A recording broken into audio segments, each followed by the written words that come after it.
will have taken that on board. Thank you, Mayor. Right, we now come to the business of the day.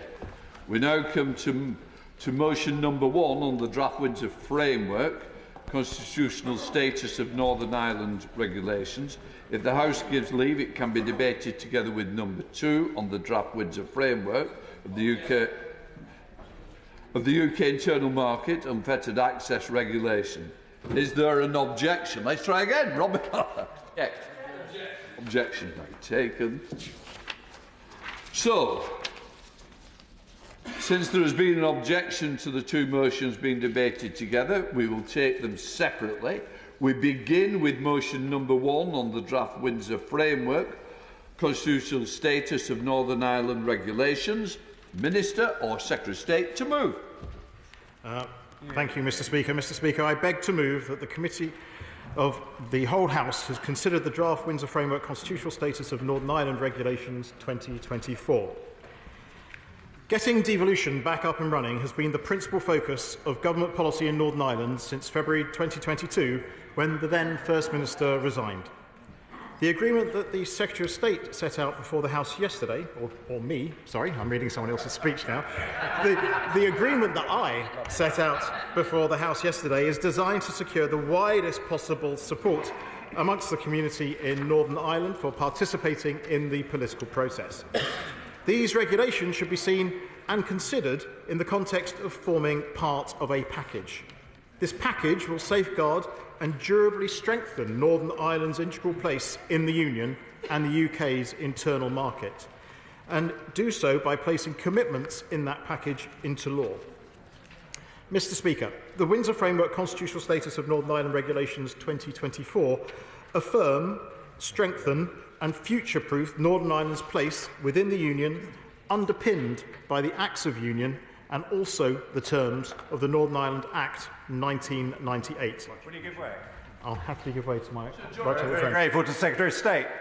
If the Chancellor of the Exchequer wishes to lower the VAT rate or wishes to take something out of VAT altogether, will that be a good law for Northern Ireland as well as the rest of the United Kingdom? And can we now settle taxes for the whole country?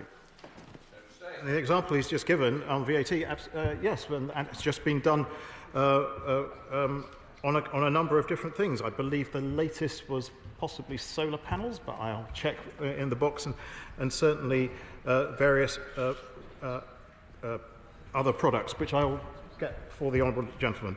But yes, is the answer for VAT, certainly. And also tax. They address these concerns, the concerns that have been expressed amongst parts of the Unionist community in Northern Ireland that has had its status diminished. Let me say here, and from the outset of our discussions, what the government wanted and the DUP wanted was and what we had was our shared determination to strengthen our union. I'll happily give way. Can I sincerely recognise the efforts of the right honourable gentleman, his team and his colleagues in achieving what they have achieved over the last week. One of the most encouraging things, I think, in the last week is that leaders within nationalism and unionism have all emphatically said they want to make Northern Ireland work. We all have different views on the constitutional future, and that is a discussion and debate that is ongoing. But if Unionists want to make Northern Ireland work and Nationalists want to make Northern Ireland work, regardless of that, everyone benefits. Can I completely agree with the honourable gentleman?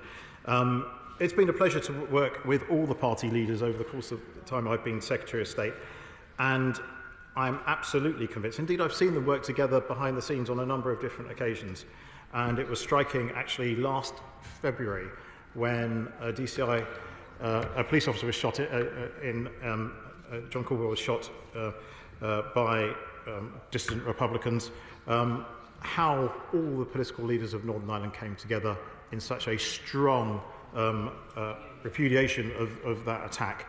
And I've seen them work behind the scenes together on a whole host of things. And I know that when Stormont is up and running, they will be able to deliver strong government, make the right decisions for Northern Ireland, and make Northern Ireland a much more prosperous place. So I thank him for his intervention. He's absolutely right.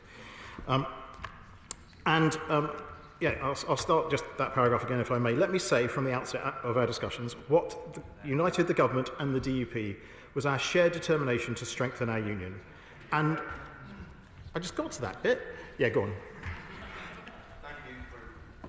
There was a memorial service on Tuesday for somebody who I think never gets enough credit for their role in the peace process.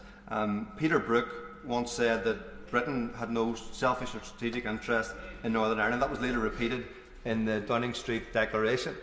Reading the command paper, it would seem to me that this government has moved from that position, and I think undermines the Good Friday Agreement. It seems like they've moved away from the principle of rigorous impartiality. Does the Secretary of State agree with Peter Brook's assertion and the Downing Street Declaration, or is he moving to a different place? Peter Brook was wrong. I disagree with what you said. What the honourable gentleman said at the very end of his intervention, and I completely agree with what Sir Peter Brook said at the time, and our commitment to the Belfast Good Friday Agreement in all of its different ways, all of its assets. And I wanted to say that our determination to strengthen the union, and the right honourable member for Lagan Valley has powerfully argued that strong and effective devolution, delivering a thriving Northern Ireland within our United Kingdom, is the surest way to ensure this United Kingdom remains united in the time ahead.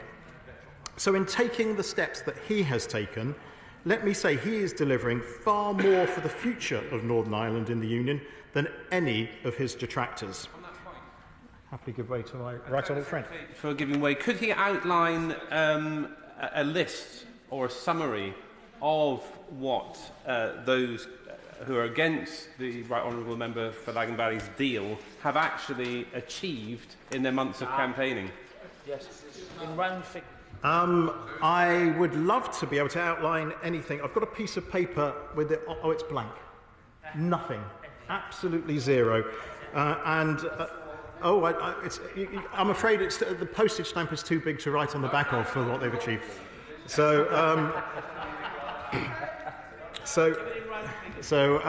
I can absolutely say, I mean, there is so much that the right honourable gentleman has achieved in this deal in safeguarding the union, and his detractors have not come up with anything. And the changes he has secured in these regulations and the other instrument that is before this House and we will consider shortly will further enhance those protections. The regulations end any presumption that there is any form of automatic and unchecked dynamic alignment with European goods rules. Section 7A, the so-called pipeline of EU law, is now expressly, of the withdrawal agreement, is expressly subject to the operation of vital democratic safeguards that the Northern Ireland Assembly, when sitting, will be able to exercise, including the Stormont break.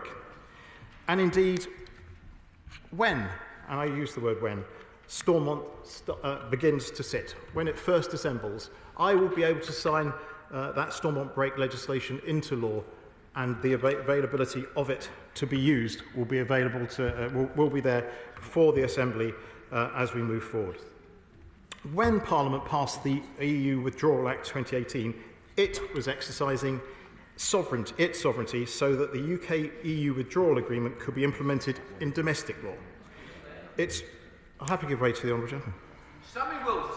He indicates that there are now, and he said it in plural, vital democratic safeguards to guard against EU law, including the Stormont break.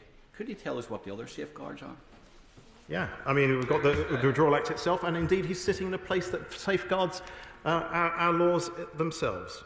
And it is right that we are updating our domestic law to reflect that democratically elected representatives in Northern Ireland will now be able to reject new and amending EU law, and that the withdrawal agreement's implementation is subject to robust scrutiny. I'll happily allow from Gainsborough first.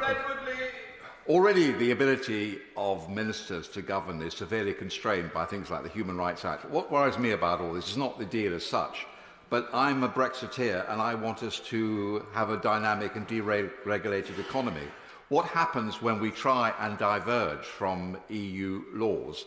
Will some civil servant have to sign this off? And it will be a question of no minister before we even get to the House of Commons. Can he assure me, therefore, that we will be able to enjoy our Brexit freedoms under this deal?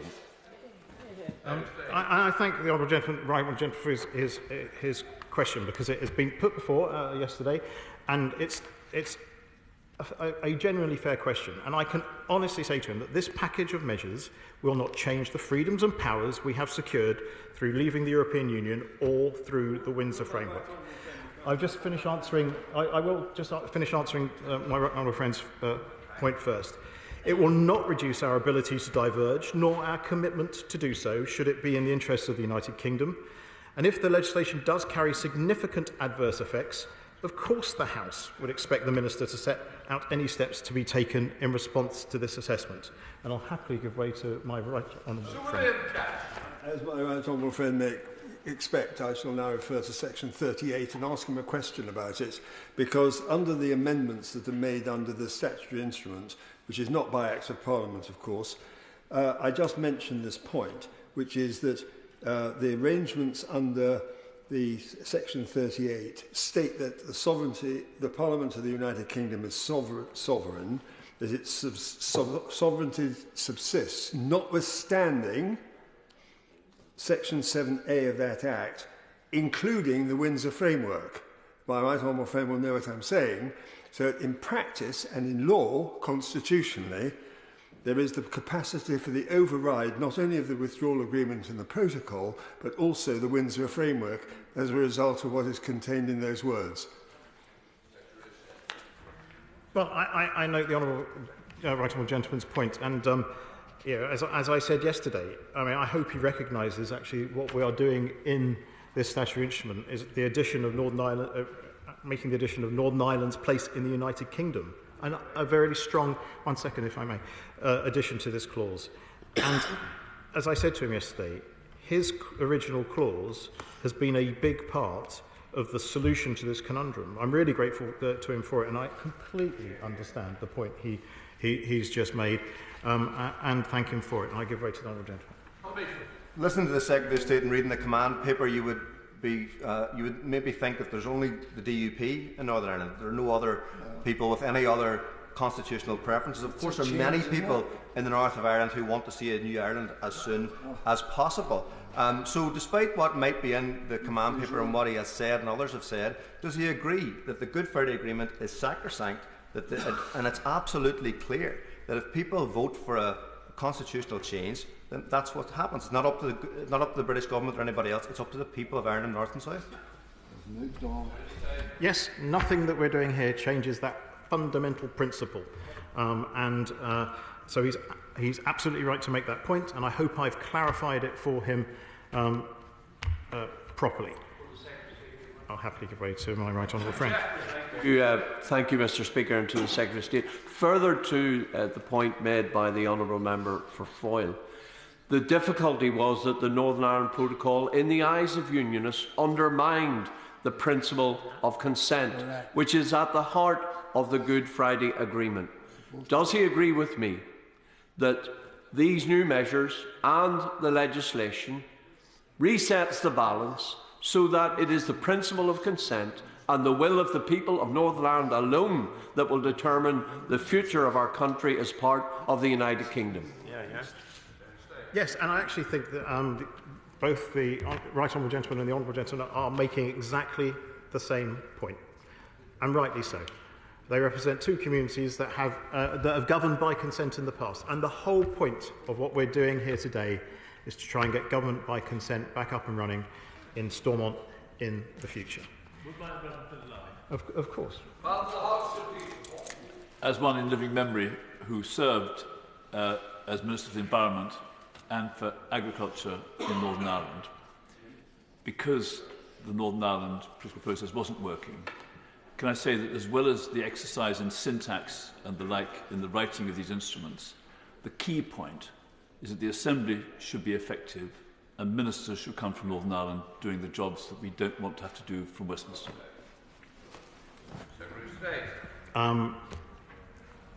Anyone who ever becomes Father of the House is obviously wise and well experienced, and that was a particularly wise comment from a particularly well-experienced right honourable gentleman, and he is completely right in everything that he said. Crucially, this legislation will also change the law so that new regulatory borders between Great Britain and Northern Ireland cannot emerge from future agreements with the European Union. This is an important new safeguard to future-proof Northern Ireland's constitutional status. No government in the future can agree to another protocol, nor can the UK internal market be salami-sliced by any future agreement with the European Union. This legislation will also introduce safeguards so that government bills that affect trade between Northern Ireland and other parts of the United Kingdom are properly assessed. Ministers in charge of such bills will need to provide, as the Right Honourable Gainsborough just raised the point, will provide a written ministerial statement to Parliament as to whether a bill would have significant adverse effect on trade between Northern Ireland and another part of the United Kingdom. And if the legislation does carry that significant adverse effect, of course, the House would expect the Minister to set out any steps to be taken in response to this assessment. And indeed, we have Select Committee chairmen present who would expect to do high levels of scrutiny in that space. But this is a very good transparency measure that I think we should all welcome. And I have to give way to my right honourable friend. I'm very grateful to the Secretary of State for giving way, and he's repeatedly said that the deal we're looking at today will not prevent Britain from diverging from EU laws, which is obviously welcome. But on page 17 of the command paper, it says, we will also set out plans to introduce legislation in the spring that would avoid new regulatory divergence between GB and NI on veterinary medicines. So is the command paper saying that in that area there will be no future divergence? What we're saying in the command paper is that we, in fact, if you go through paragraphs, if the Honourable Lady, sorry, Right Honourable Lady, goes through paragraphs 136 to 141 in the command paper, you'll see that we state the current situation we know is not right. We've got a grace period at this point in time that's going to run out quite very soon. We want to find a solution similar to the way we found a solution, the solution we would like to see is the one that we found for human medicines. We want to set up, it's been suggested we set up, we want to set up a working group of experts and people who really truly know and care about this subject to look at this very, very quickly, come to ministers and Parliament with a solution to that which we will take to our European partners and negotiate hard to get. So it's not, as she quite states, it's actually a process to get to a point where we have a settled view from this House and indeed experts from Northern Ireland in this space where we can really move forward on this matter. And I know that that's a very important matter to all members from Northern Ireland.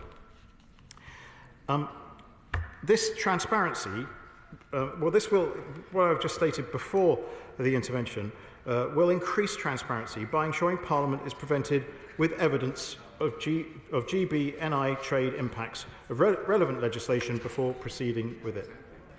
These concrete steps that we are taking and enshrining in law will deliver clarity to business in that Northern Ireland's unfettered access to the UK internal market will not be threatened by a new regulatory border. And finally, with this legislation, the Government will provide for additional duties and further requirements in statute regarding the operation of an independent review of the Windsor Framework, reflecting our steadfast commitment to ensuring that the framework operates on the basis of the broadest cross-community support. I, as Secretary of State, will be put under a duty to commission a review within 1 month of the Assembly having passed a consent vote, but one without cross-community consent, and will be obliged to respond to the report from that review within 6 months. This constitutes a new and important commitment by this Government. These are all steps we are taking, and they're all designed to ensure that tangible action is taken off the back of a review and solutions that are found, with government ministers being placed under a legal duty to raise the contents of the review at the UK-EU Withdrawal Agreement Joint Committee. Yes, to the Honourable Member. To the Secretary giving way, could I just ask him to clarify a little further in terms of this independent review into the Windsor Framework? As the Secretary would appreciate, there's a spectrum of views on the Windsor Framework. It is worth restating that most people in Northern Ireland, most elected representatives, most businesses are pragmatic around it. There are those, of course, who are opposed to it. Can he assure us that this will be a genuinely independent review that will take on board the full spectrum of opinion, not least in the context where the Assembly would at that stage have actually confirmed ongoing support for the Windsor Framework? I can give him that confirmation, and it will be for ministers to make sure that the panel is completely independent. And there was the honourable gentleman. Thank the Secretary of State for giving way. Just on the point of regulatory issues which are currently Northern Ireland, several laws have been passed in Europe. We hear that there have been up to 300 that have went through from we agreed to leave. On the basis of that, some of those are already in place in Northern Ireland. Is there a possibility of looking at those which are currently implemented and seeing will they be part of the review and ensuring that those that we can get rid of, we can, and that mechanism should be in place? Review is essentially, well, it will be based on the entirety of law, but essentially it has to look forward. And the point I'd make to the honourable gentleman is that he's right. There is always a pipeline of European Union law. I was a member of the European Parliament for 10 years. I saw firsthand the quantity of law that came from the European Union. And I'd just make the point that had we been able to get to this place earlier, we would have had, hopefully, would have had the Stormont break in operation earlier, and actually we might well have been able, representatives of Northern Ireland communities, Assembly members, might well have been able to trigger the Stormont break and seen that in action. But I very much hope that we'll see it in action in the future to demonstrate its worth in that space. Of course, Honourable. It's worth making the point that whilst he's right in the response that he has given in terms of the review that was the subject of the question from my honourable friend, and he raises the right concern, but of course he is also right to focus not only on the democratic scrutiny and accountability mechanism, which isn't before us today, has been legislated for, was a change to the Northern Ireland Protocol. He will know that, of course, within the series of SIs, there's also a proper amendment here in this UK Parliament to Section 7A of the Withdrawal Agreement, which turns particularly to that pipeline. And thirdly, and again, a sense of how regulations have been changed through this process. On Tuesday evening, whenever the European Union and the UK Government reached agreement around what was contained within the red lane on rest of the world products, and 60 pages or more of legislative text and change were published and show the benefit not only of regulatory barriers that could be created in the future that are being dealt with in this legislation, but that as part of this overall package, some of those barriers have already been removed. Thank you. I could not have put it better myself, Mr. Speaker. The honourable member is very knowledgeable about these subjects, and indeed has been well involved in the negotiations behind what the document we are talking about and the statutory instruments we are talking about. And so he's absolutely 100% right. Absolutely. If I may, and ask a question. Does my right honourable friend, who himself was on the European Scrutiny Committee, recognise that we too are constantly monitoring it, and the honourable member who's just spoken is on that committee? I had the pleasure of serving for 5 years on the European Scrutiny Committee under the wise chairmanship of the honourable right honourable member for Stone, and he's absolutely right. And I think, I mean, this is what this House does best. This is what the Select Committee system is for, to scrutinise all different aspects of both legislation and what government does, and indeed what comes our way. And I know his expertise, but having experienced it. But when we were members of the European Union, wading through the hundreds of different explanatory memoranda that came the committee's way was quite a job and a responsibility. And so actually one of the commitments we have made is how we will make sure information is freely available to Assembly members in Northern Ireland when they take their seats, to ensure that they can do democratic scrutiny of proposals that might well affect Northern Ireland themselves, so they have the information, should they choose to use it, to use this Stormont break. Scrutiny is a vital, vital part of all of this, and he's absolutely right. Happily give way to the Honourable Member. Thank the Secretary of State for giving way.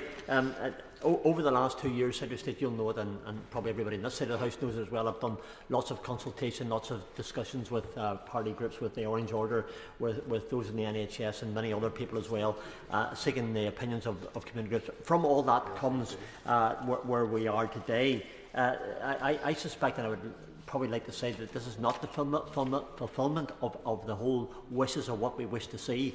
And with that in mind, I want to ask one question if I can.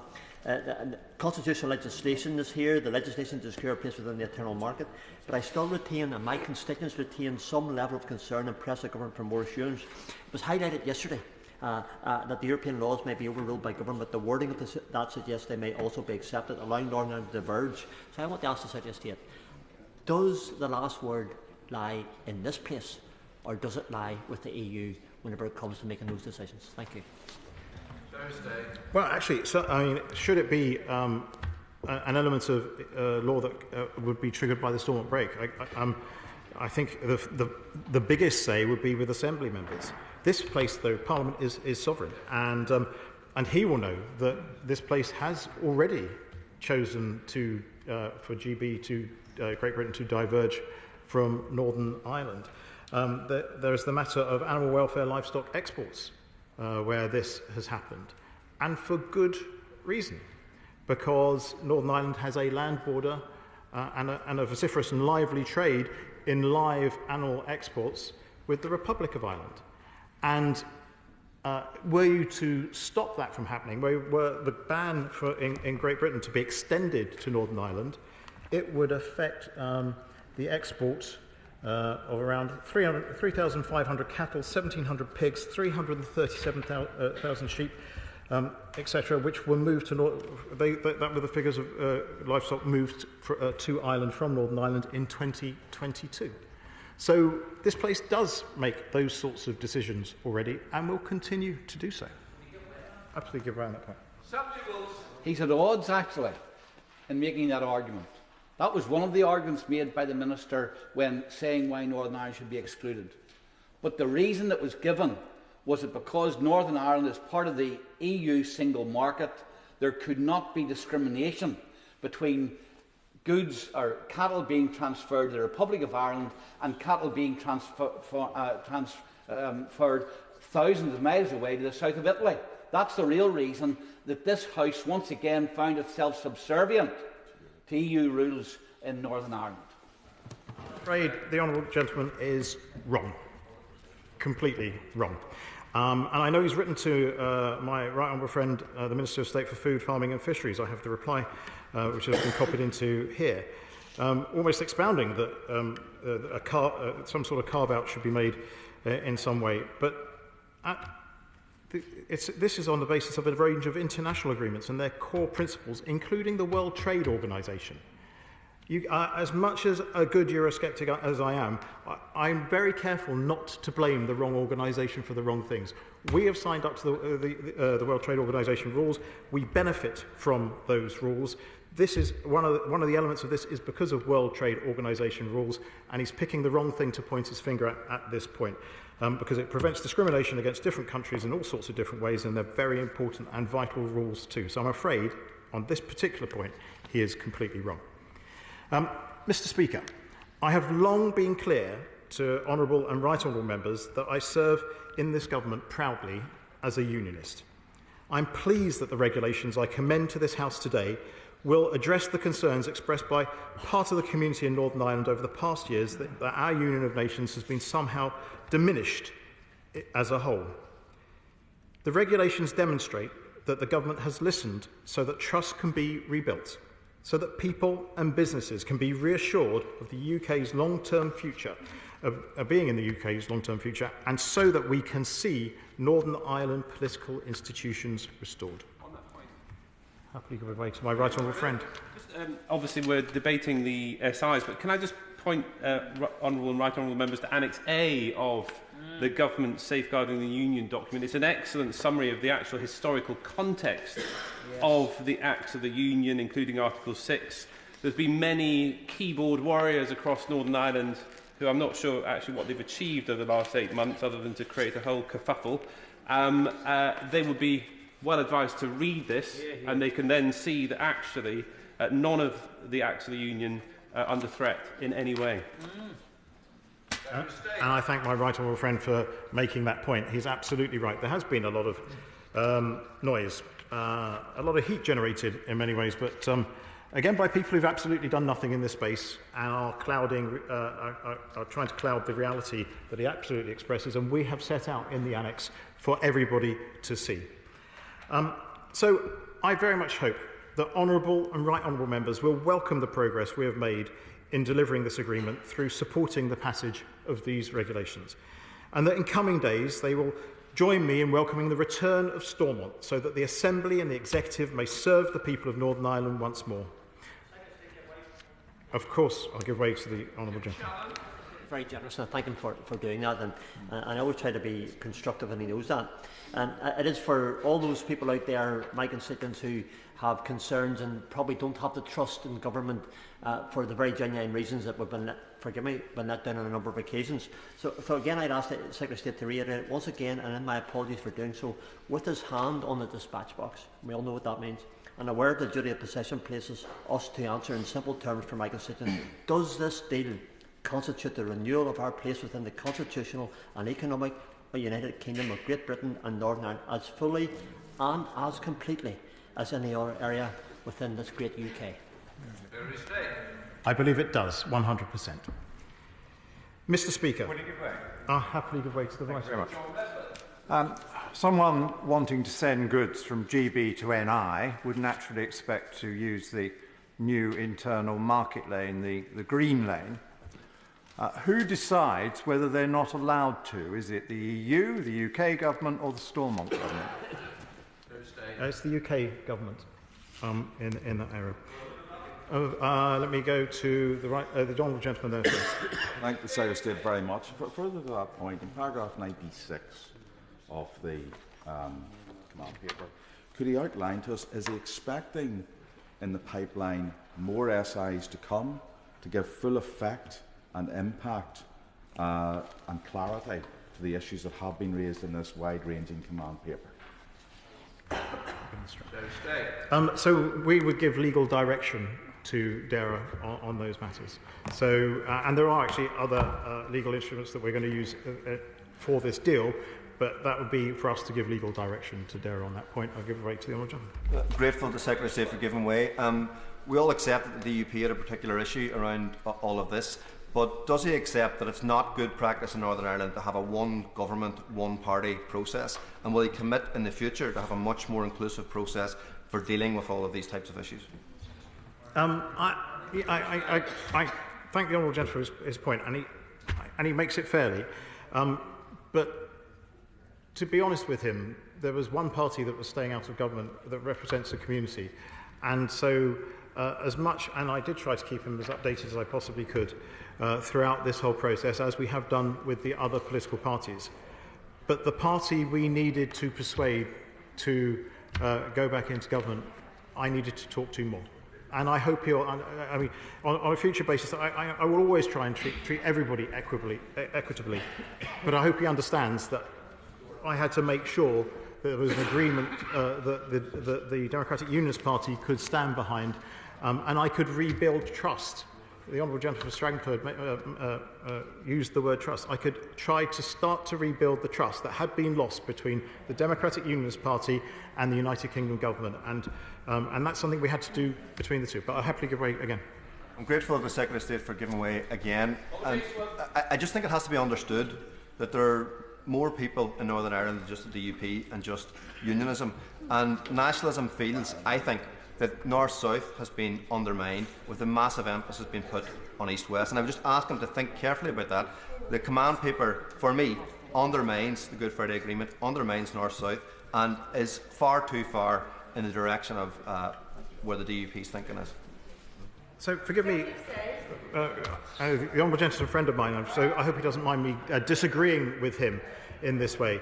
But the command paper, I hope, will deliver the restoration of Stormont, a very important, the most important institution, strand one of the Belfast Good Friday Agreement. It also would allow for ministers to be appointed to the North-South Council, a very important institution of a different strand of the Belfast Good Friday Agreement, which would then be allowed to function properly. What this command paper does is allow for all strands of the Belfast Good Friday Agreement to start humming again as they should. And so forgive me, I have to disagree with him on that point. I'll give way to the Honourable... I'm very grateful to my right honourable friend for being so generous. Doesn't it all boil down to this, Madam Deputy Speaker, as outlined in Annex A, that it's important to make a difference between Northern Ireland's integral place constitutionally within the United Kingdom and its internal market and the access that it has to the single market as a result of its unique position. And those two words, the difference between access and its constitutional place, are the things we really need to focus upon when trying to square this circle. I thank my right honourable friend, the Select Committee chairman, on this. And yes, I do agree with him. And it's a very important point that he makes, and he makes it eloquently as ever. Mr. Speaker, Madam Deputy Speaker, very nice to see you in your place, and I'm sorry I didn't see you come in. Madam Deputy Speaker, these regulations undoubtedly will strengthen the Union. It's for those reasons, and more, that I wholeheartedly and unequivocally commend these regulations to the House. The question is the motion on the draft Windsor Framework constitutional status of Northern Ireland regulations as on the order paper. Shadow Secretary of State Hilary Benn. Thank you very much indeed, Madam Deputy Speaker. I am grateful to the Secretary of State for his explanation of the first set of regulations we're considering, and I join him in wanting to see the institutions up and running again as soon as possible. I welcome these measures and we will support them from this side of the House. Ever since leaving the EU created the problems which have caused Northern Ireland to be without a government for 2 years, we have been trying as a nation to find a common sense way through. And these SIs are a continuation of that process to balance two objectives. One, to enable the free flow of trade between Northern Ireland and Great Britain, and the second objective, to make sure that goods that enter the Republic across the open border meet the rules of the single market. Now, we should also note in this debate the further commitments, reference has been made, that are contained in the command paper that was published yesterday, and we look forward to regulations and guidance to implement these where they are required being brought forward, perhaps in the future with a little bit more time to read them, although I understand completely and support the timetable we're dealing with today.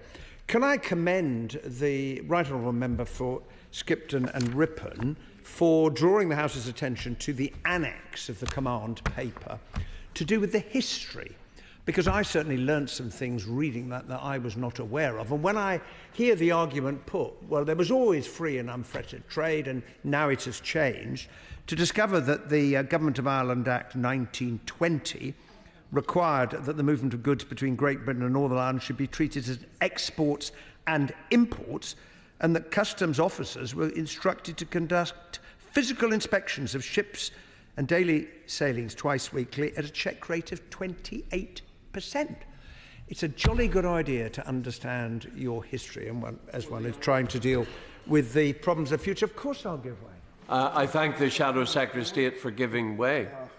Indeed, when some suggest that the Acts of Union should be as they were in 1801, does he agree with me that the Honourable Member for North Antrim would be very perplexed to discover that a bottle of Bushmills whisky distilled in his constituency would have a £3 tariff added to it to be sold in Great Britain, the rest of the United Kingdom? Does he agree with me that we certainly don't want to go back to that?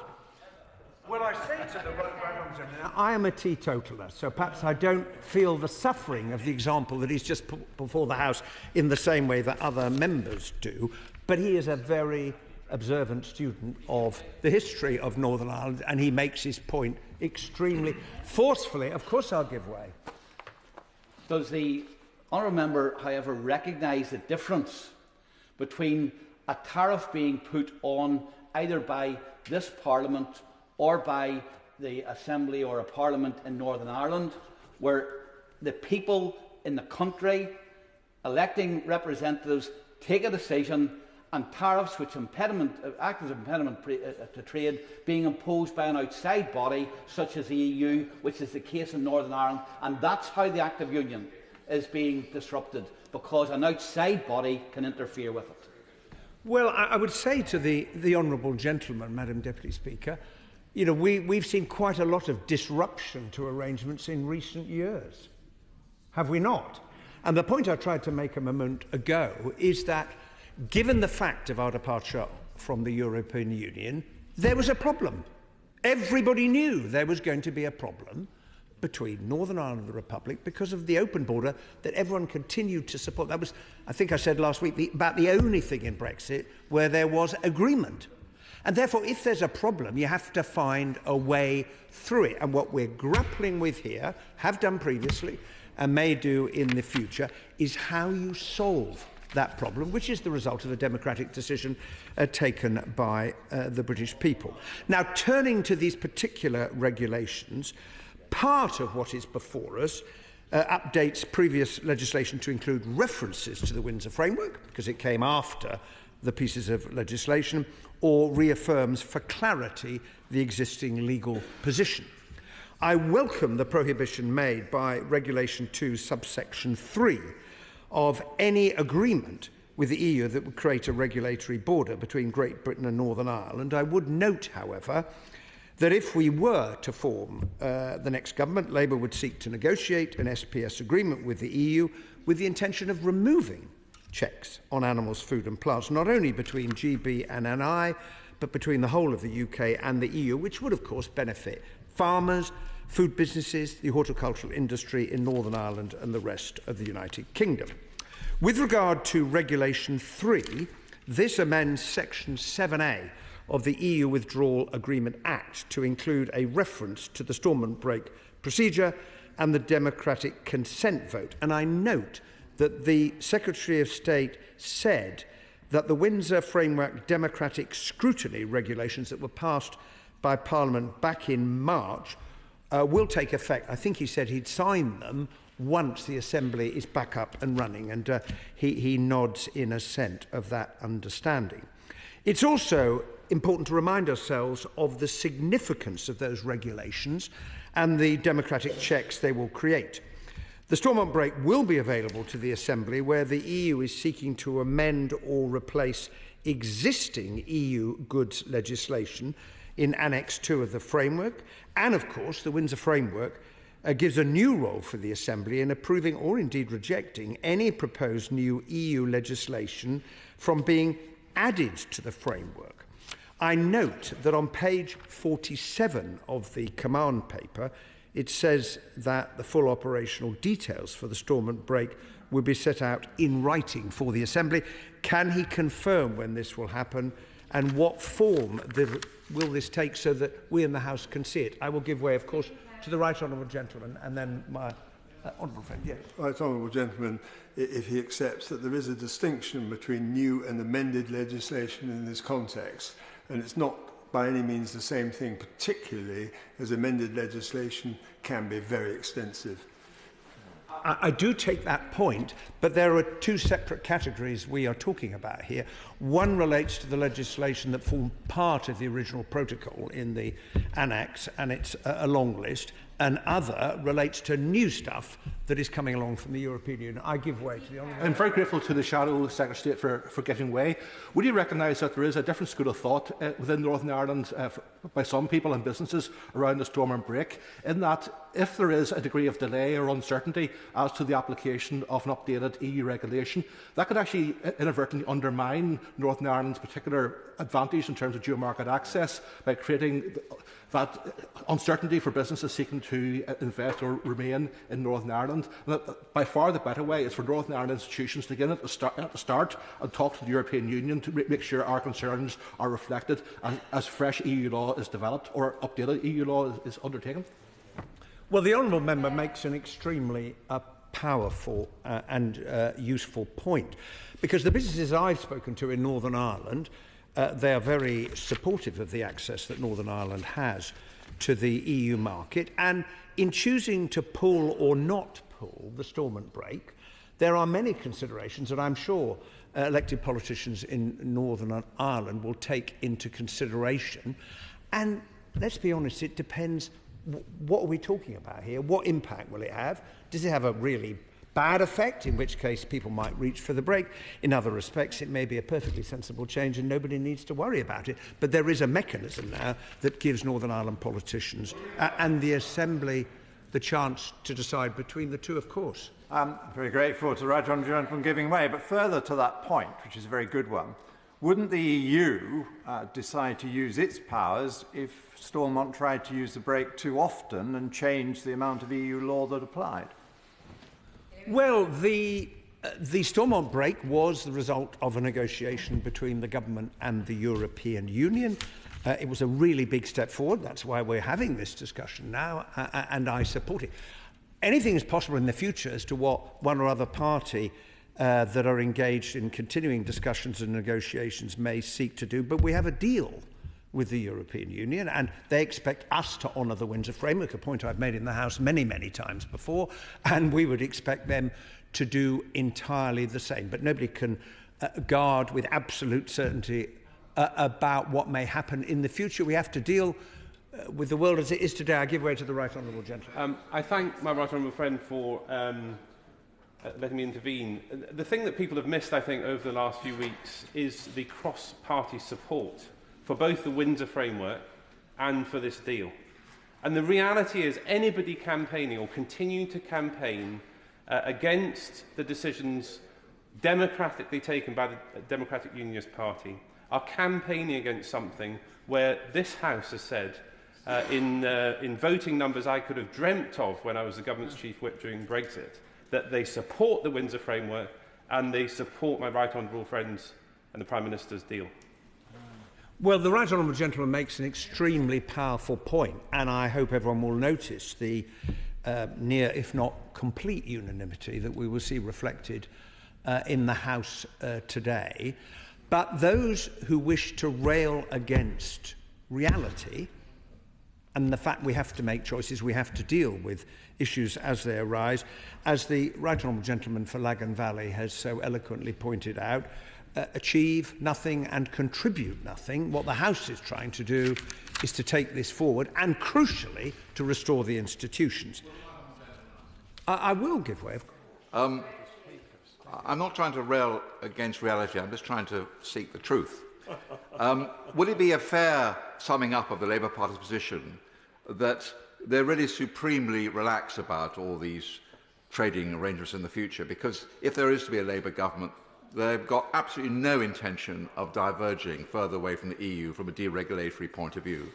So when if he becomes Secretary of State, there's no danger that any civil servant will say, well, Minister, be careful about this. So they are just very relaxed about this. They're going to get closer and closer to the EU, aren't they? Well, it's very kind of the right honourable gentleman to say that we are intensely relaxed about the prospect that we might form the next government. And who am I to disagree with him in making that observation? The point about divergence is it's a choice. And what is very striking about what has happened since we left the European Union, one can see a number of instances where the current government decided, well, they were going to diverge, and then suddenly had second thoughts about it because it didn't really make a lot of sense. And I make no apology for having given the example of the veterinary SPS agreement we would like to reach, because it would help our businesses in the UK, it would help businesses in Northern Ireland, it would help businesses in the European Union. And that is my definition of common sense negotiation. The decision has been made, but that does not mean that Britain cannot seek to try and improve the relationship we have with the European Union in our interest and the interest of our European neighbours. Now, I also welcome the second part of Regulation 3, which would require a minister before the second reading of a bill containing provisions which would affect trade between Northern Ireland and the rest of the United Kingdom to either make a statement that it would not have such an effect, or to set out the reasons why the government wants to proceed nonetheless. Now, I wonder, it may be difficult at this stage, whether the Secretary of State, in winding up, could give us an example of the kind of circumstances in which ministers might want to make use of the provisions in 13C2B at the top of page 4 of the regulations. In other words, that the government would want to proceed with legislation even though it would have an adverse effect. I welcome the clarifications that are made by Regulation 4 regarding any independent review that may follow the democratic consent vote.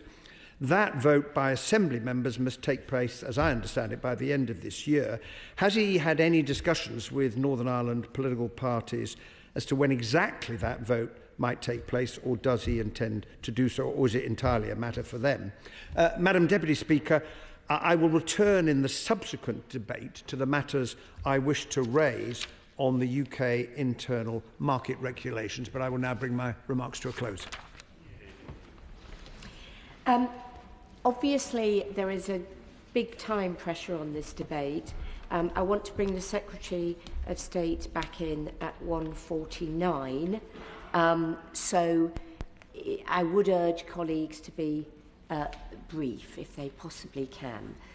Chair of the Select Committee, Sir Robert Buckland. Thank you very much, Madam Deputy Speaker, and I certainly will bear that exhortation absolutely in mind, because I think although this debate has properly been focused on the statutory instrument that will amend primary legislation and change that primary legislation through the powers of the 2018 Act, which my honourable friend for Skipton and Ripon and I both spent a lot of time dealing with in its enactment, I think it's right just to, look again at what the helpful Annex A to the command paper outlines in terms of the history and the legal background to what the parties have been dealing with, and why it is that many of the arguments from the naysayers do not command, they don't pass close scrutiny at all. And I'm delighted to see at page 53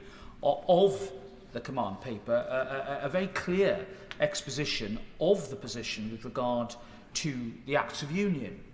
So the Acts of Union, because there was more than one in 1801, and since that time they have been amended, and not just by the seismic events of 1921. They were amended right through the 19th century, and indeed beyond that time, to take into account the evolving position of Northern Ireland. Just as every other part of our United Kingdom has evolved, so has Northern Ireland.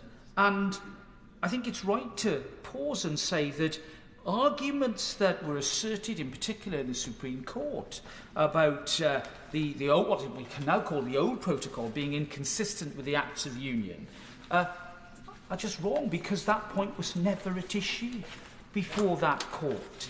The court specifically said that they did not have to rule upon it. And of course, I'll give way to the honourable gentleman. Much. A lot of this, however, is quite surreal, because it falls into the grounds of piffle. I remember sitting in the Select Committee in Northern Ireland, and the then Secretary of State from Northern Ireland, a member for Skipton, told me this will all be light touch. In October 2019, all light touch, you won't even notice it. And we've spent the last 4 years now trying to unravel the heavy hand and still need to prise the fingers of Europe off what's happening in Northern Ireland.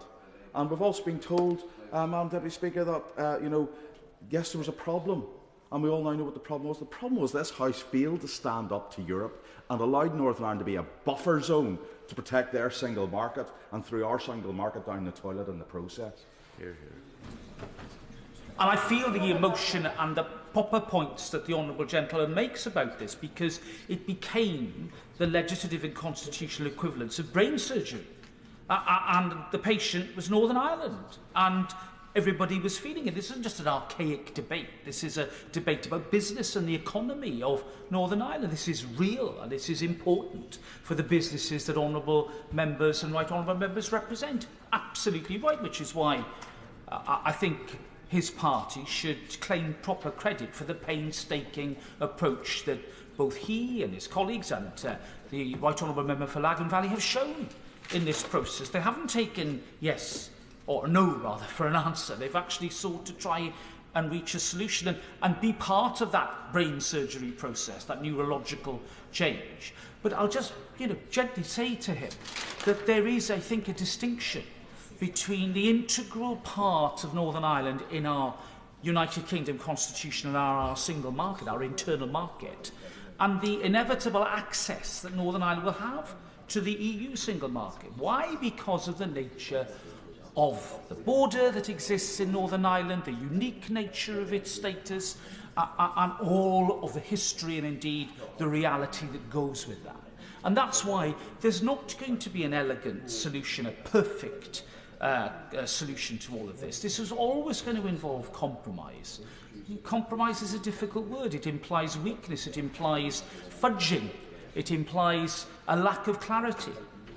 But honourable and right honourable members opposite have recognised that that's the world in which they operate, which is why we're able to be here today to debate these important changes that will underpin not just declaratory words about Northern Ireland's place within the UK internal market, but concrete actions which are set out in the command paper. And I think in particular of the operation of the brake. Yes, we need to see more guidance about the operation of the Stormont brake. We need to understand the evidential thresholds that are going to be required for MLAs to bring the brake to the attention of the UK government, to lodge their objections. That work has got to be done. But today will allow that to happen. And I'll end on this note.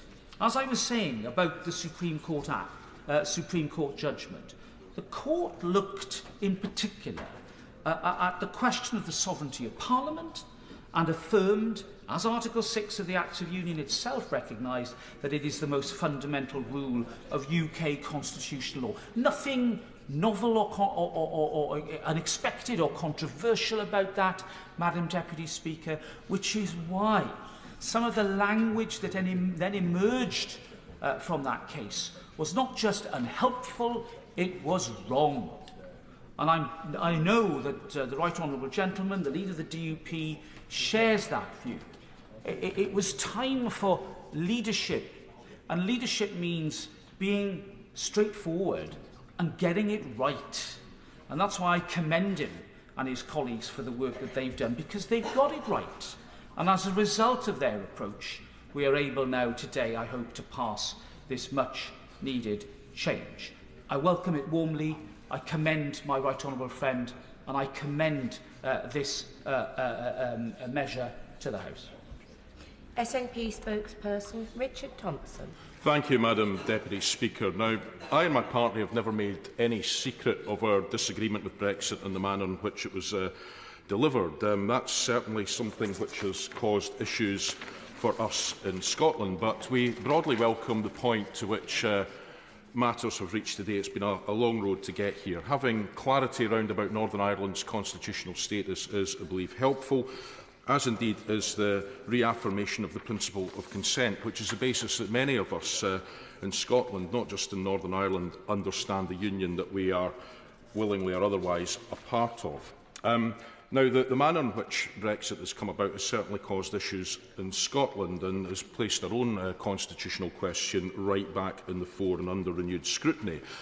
But despite the tensions that has released politically, or brought about politically, I hope that my party and I have been able to understand and at least empathise with some of the concerns of people in Northern Ireland, not just over how Brexit, as originally constituted, threatened to undermine the basis on which peace and progress had been secured over the previous quarter century, but I hope that my party and I have also been able to understand and reflect wherever we could how aspects of the protocol had left Unionists in Northern Ireland in particular feeling that they'd been in some way separated or been set on a course of being separated from the UK. And in that regard, I've always said on a number of occasions, we never considered it unreasonable in and of itself that in light of experience that the UK government should seek to try to renegotiate aspects of the deal or to rework aspects of the deal that had been put in place.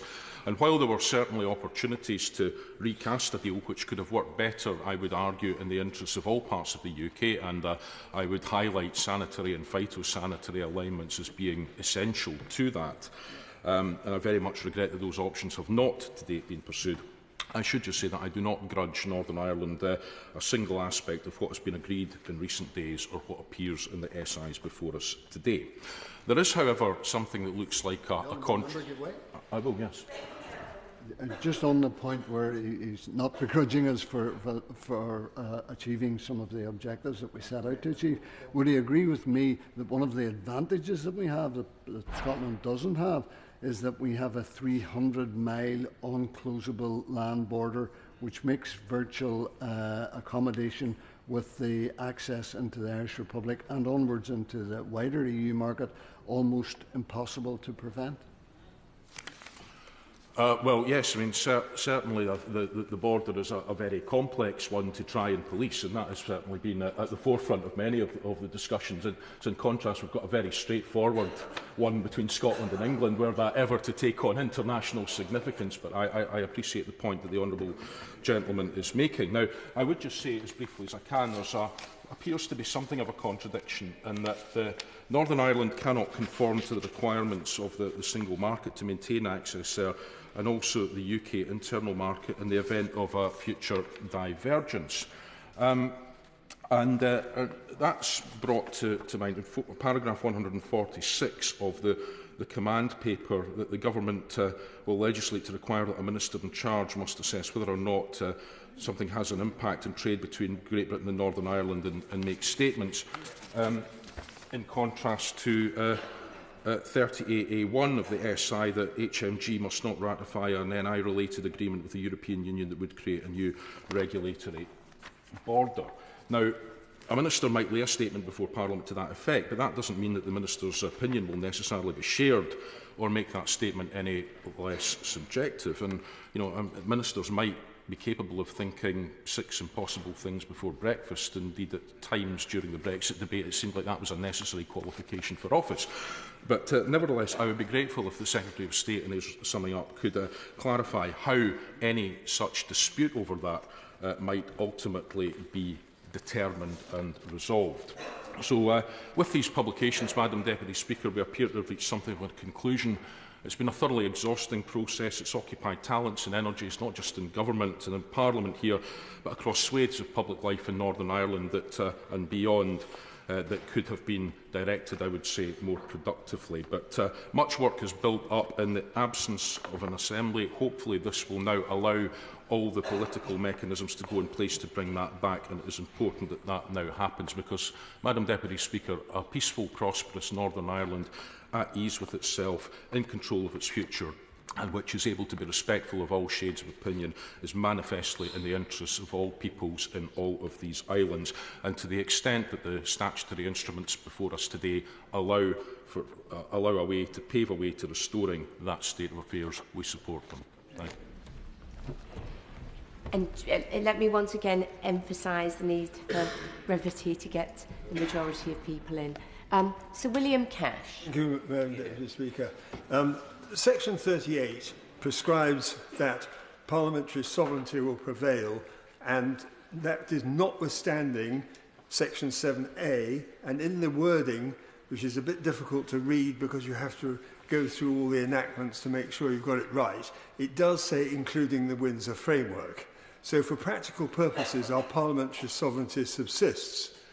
However, I do find it incongruous and rather Lewis Carroll that we should end up by continuing to maintain EU law in relation to Northern Ireland.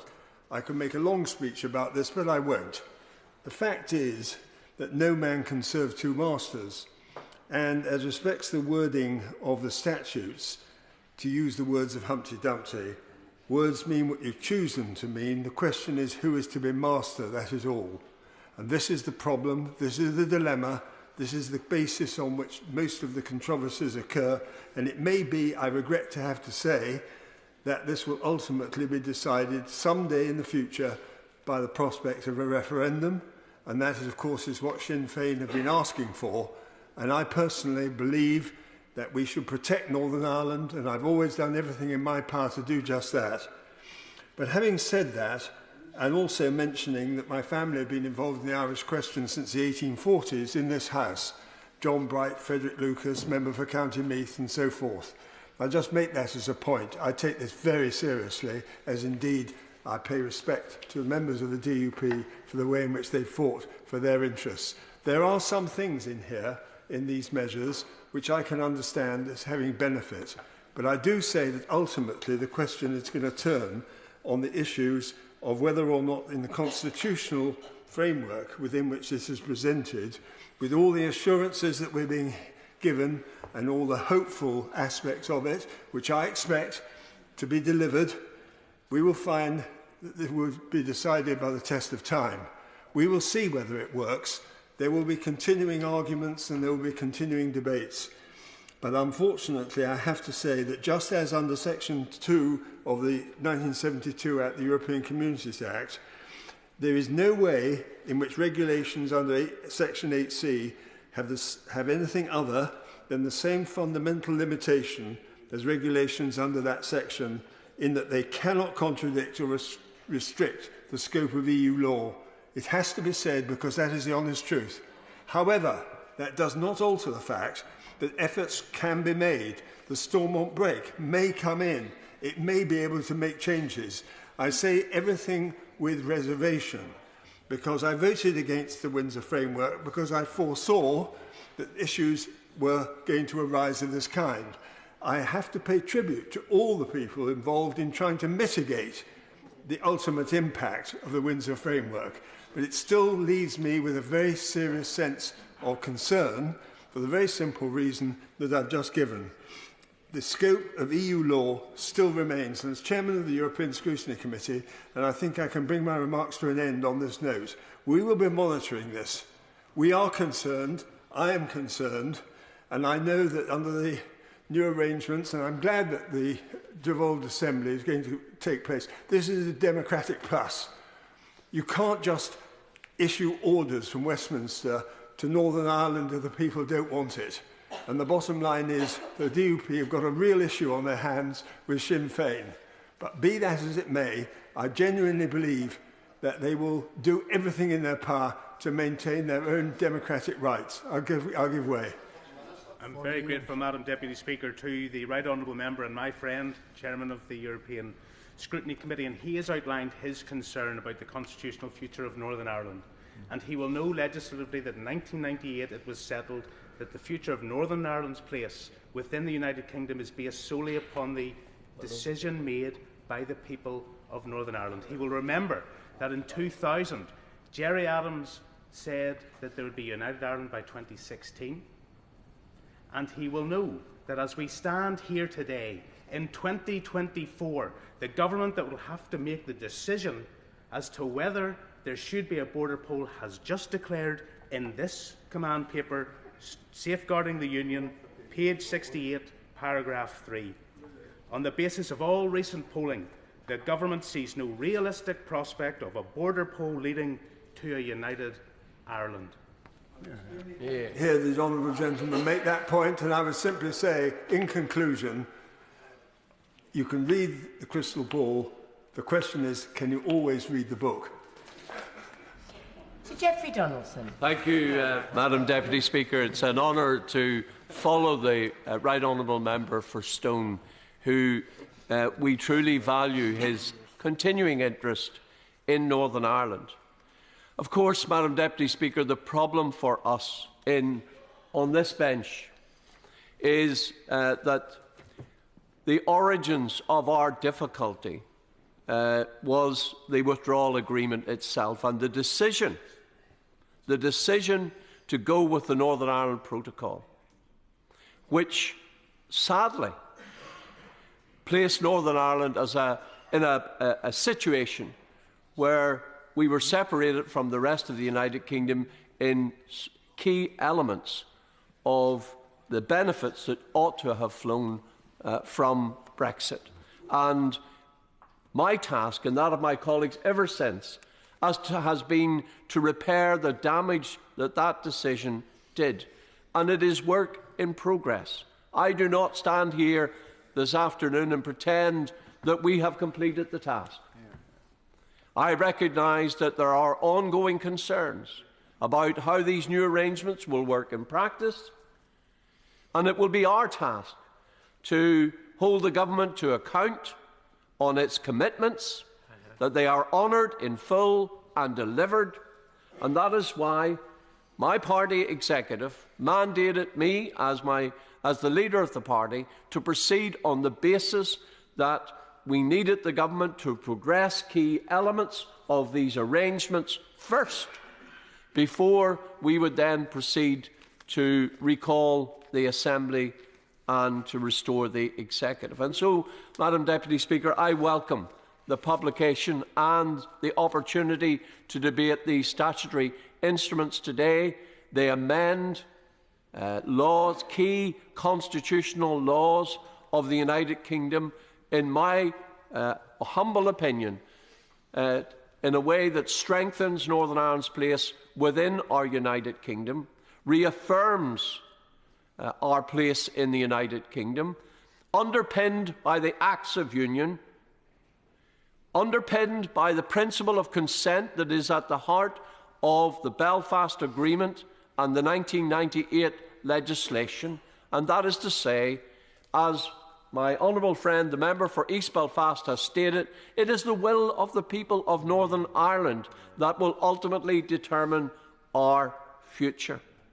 But nevertheless, it is welcome that this Parliament, that is sovereign in our United Kingdom, reasserts its sovereignty in regard to Northern Ireland and reaffirms our place within the United Kingdom.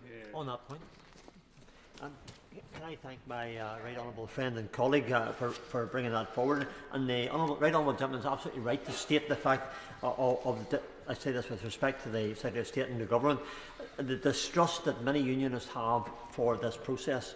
The opinion of this House and Sovereignty should be clear, and I can say that my party leaders sought not simply to secure the legislation and change for this to take place, but to future-proof it. The difficulty is that many people that I represent have stated their lack of trust in the government, which told us they would give us their best and didn't. So how can government and how can the Secretary of State reassure the unionist people that we represent that this here, our sovereignty, is protected?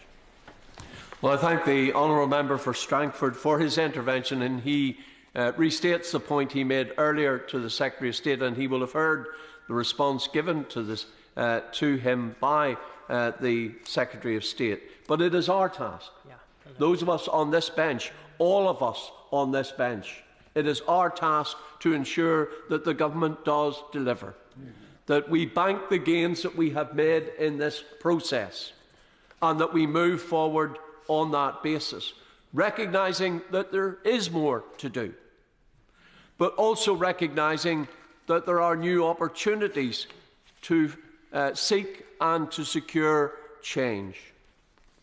The Secretary of State referred earlier to my detractors who have been very vocal. Indeed, they even challenged me to a debate on these issues. But my challenge back to them is clear and simple. As I said last week in this House, when they are in a position to set out clearly for the people of Northern Ireland what they have achieved, the changes they have secured to the protocol, the changes they have secured to the Windsor Framework, the changes they have secured to safeguard our place in the Union, I'll consider discussing with them. But what I will not do, Madam Deputy Speaker, what I will not accept is their criticism of what we have achieved in terms of safeguarding the Union. Real achievements, real changes, changes that my party has long sought. We were disappointed when the government abandoned the Northern Ireland Protocol Bill, because all of us on these benches, all of us, recognised that those proposals provided a way forward for Northern Ireland. And what we have sought to do is to incorporate into these new arrangements many aspects of what was in the Northern Ireland Protocol Bill. But we've gone further, and we've achieved more. Because in the Protocol Bill, the proposal was, and we will come to this, Madam Deputy Speaker, more fully in the second statutory instrument before us this afternoon. But the Protocol Bill, endorsed fully by my party, my parliamentary party, proposed a green lane and a red lane as the means by which goods would move between Great Britain and Northern Ireland. What we have achieved is to remove the need for the green lane, because we have restored Northern Ireland's place within the United Kingdom's internal market. And under these new arrangements, goods moving from Great Britain to Northern Ireland and staying within the United Kingdom will flow through the UK internal market system. There is no need for a so-called green lane. There's only a need for one lane, and that is the lane that deals with goods flowing through our Northern Ireland ports and onwards to the European Union, or are deemed at risk of entering the European Union. The red lane was endorsed by my party. The red lane was supported by my party. And every one of my MPs voted for that proposal. And that was my mandate. And it's what I have secured. And that removes the Irish Sea border within our internal market of the United Kingdom. And it means that the only checks that we need to carry out are those on goods moving into or at risk of going into the European Union. That is what we stated when we set out in our response to the Windsor Framework, endorsed unanimously by all of our party officers, all of them, endorsed our response to that framework, and we made clear what we wanted, and I have gone further even than that response in removing the green lane from the new arrangements. So this is progress. Does it give us everything we want? It doesn't. The Honourable Member for North Antrim has been assiduous in his pursuit of a solution on veterinary medicines. He has worked with the government, campaigned alongside the representatives of our agri-food sector in Northern Ireland, and as a result of that work, in this command paper, we now have clarity on the position of the UK government, that in the absence of an agreement with the European Union that maintains Northern Ireland's full access to UK veterinary medicines, the UK government will legislate to protect our access to veterinary medicines in the United Kingdom. And that is a commitment given by the government, and I commend the Honourable Member for North Antrim for his work. That's the business we're in. It is unfinished business, and we will continue to work to ensure that the government delivers on its commitments in this command paper on veterinary medicine. Of course. Thank the Leader of the Party for his comments there. Look, this is a crucial thing. It affects every single person in Northern Ireland because it's about food security across the whole of the United Kingdom. Northern Ireland's food industry feeds about 17 million people, not only in Northern Ireland, but across the kingdom and across the world. It's vital to our food security, and damaging it, which was happening under the previous agreement, is wholly destructive to food health and to farming. But I also want to welcome a point that has been made here with regards to the movement of cattle and livestock. I noticed that under paragraph 22, that matter has been addressed, and that is very significant for our farming industry. And I do agree, more needs to be done. I'll hold the Secretary of State to account, get that legislation on the book if Europe doesn't move. Madam Deputy Speaker, I thank the Honourable Member for his intervention. I need add nothing to the point he has made. We welcome the explicit reference to Northern Ireland's part in the economy of the United Kingdom within the command paper, including the fact that we are within the customs territory of the United Kingdom. We are part of the UK internal market, and it is important that that is maintained. Very grateful for the right honourable member for giving way. Can I just put on record that I think he has done a lot of good work over the past couple of weeks, and he's been very brave. It's not an easy thing to do, to face down people within your own constituency, and I think it's important that he did it. But can I also put on record that the SDLP don't support this command paper, actually. We think it has moved far beyond the principles set out in the Good Friday Agreement. It is undermining North-South cooperation, and it's far too much focus on East-West. And I would just say that moving on from this point, we need to ensure that any future negotiation is done with all parties and both governments, so everybody can feel comfortable in the result. Thank you very much. Well done. Thank you. Madam Deputy Speaker, the honourable member for Foyle has made his point with fortitude and determination, but he will understand that I make no apology as a unionist for having a focus on protecting, preserving and strengthening and binding together our United Kingdom, of which Northern Ireland is a proud part. And today is an important moment for us as Unionists. The strengthening of our constitutional position within the United Kingdom is important because our primary focus has been on the protection of the Union. And in that context, I want to welcome and draw attention to Annex A, paragraph 47 of the command paper published yesterday.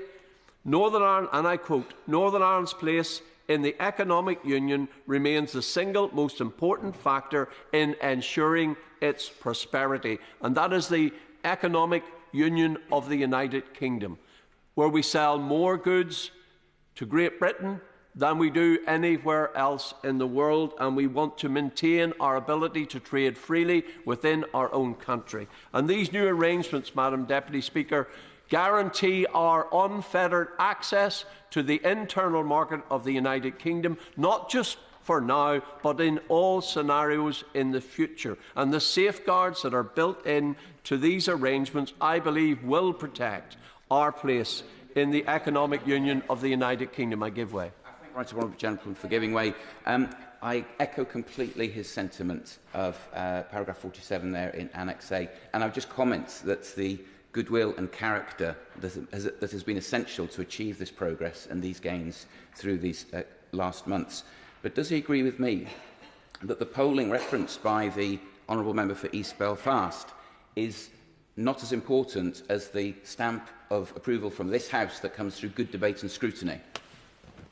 I thank the honourable member for his intervention and for his continuing interest in Northern Ireland and his work in this place to strengthen and protect our union.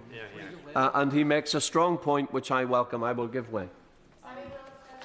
Acknowledging the point which my colleague makes, would he also accept that in 13C of this bill, the government still reserves a right to introduce laws which will interfere with trade in Northern Ireland and to put those laws in the statute book?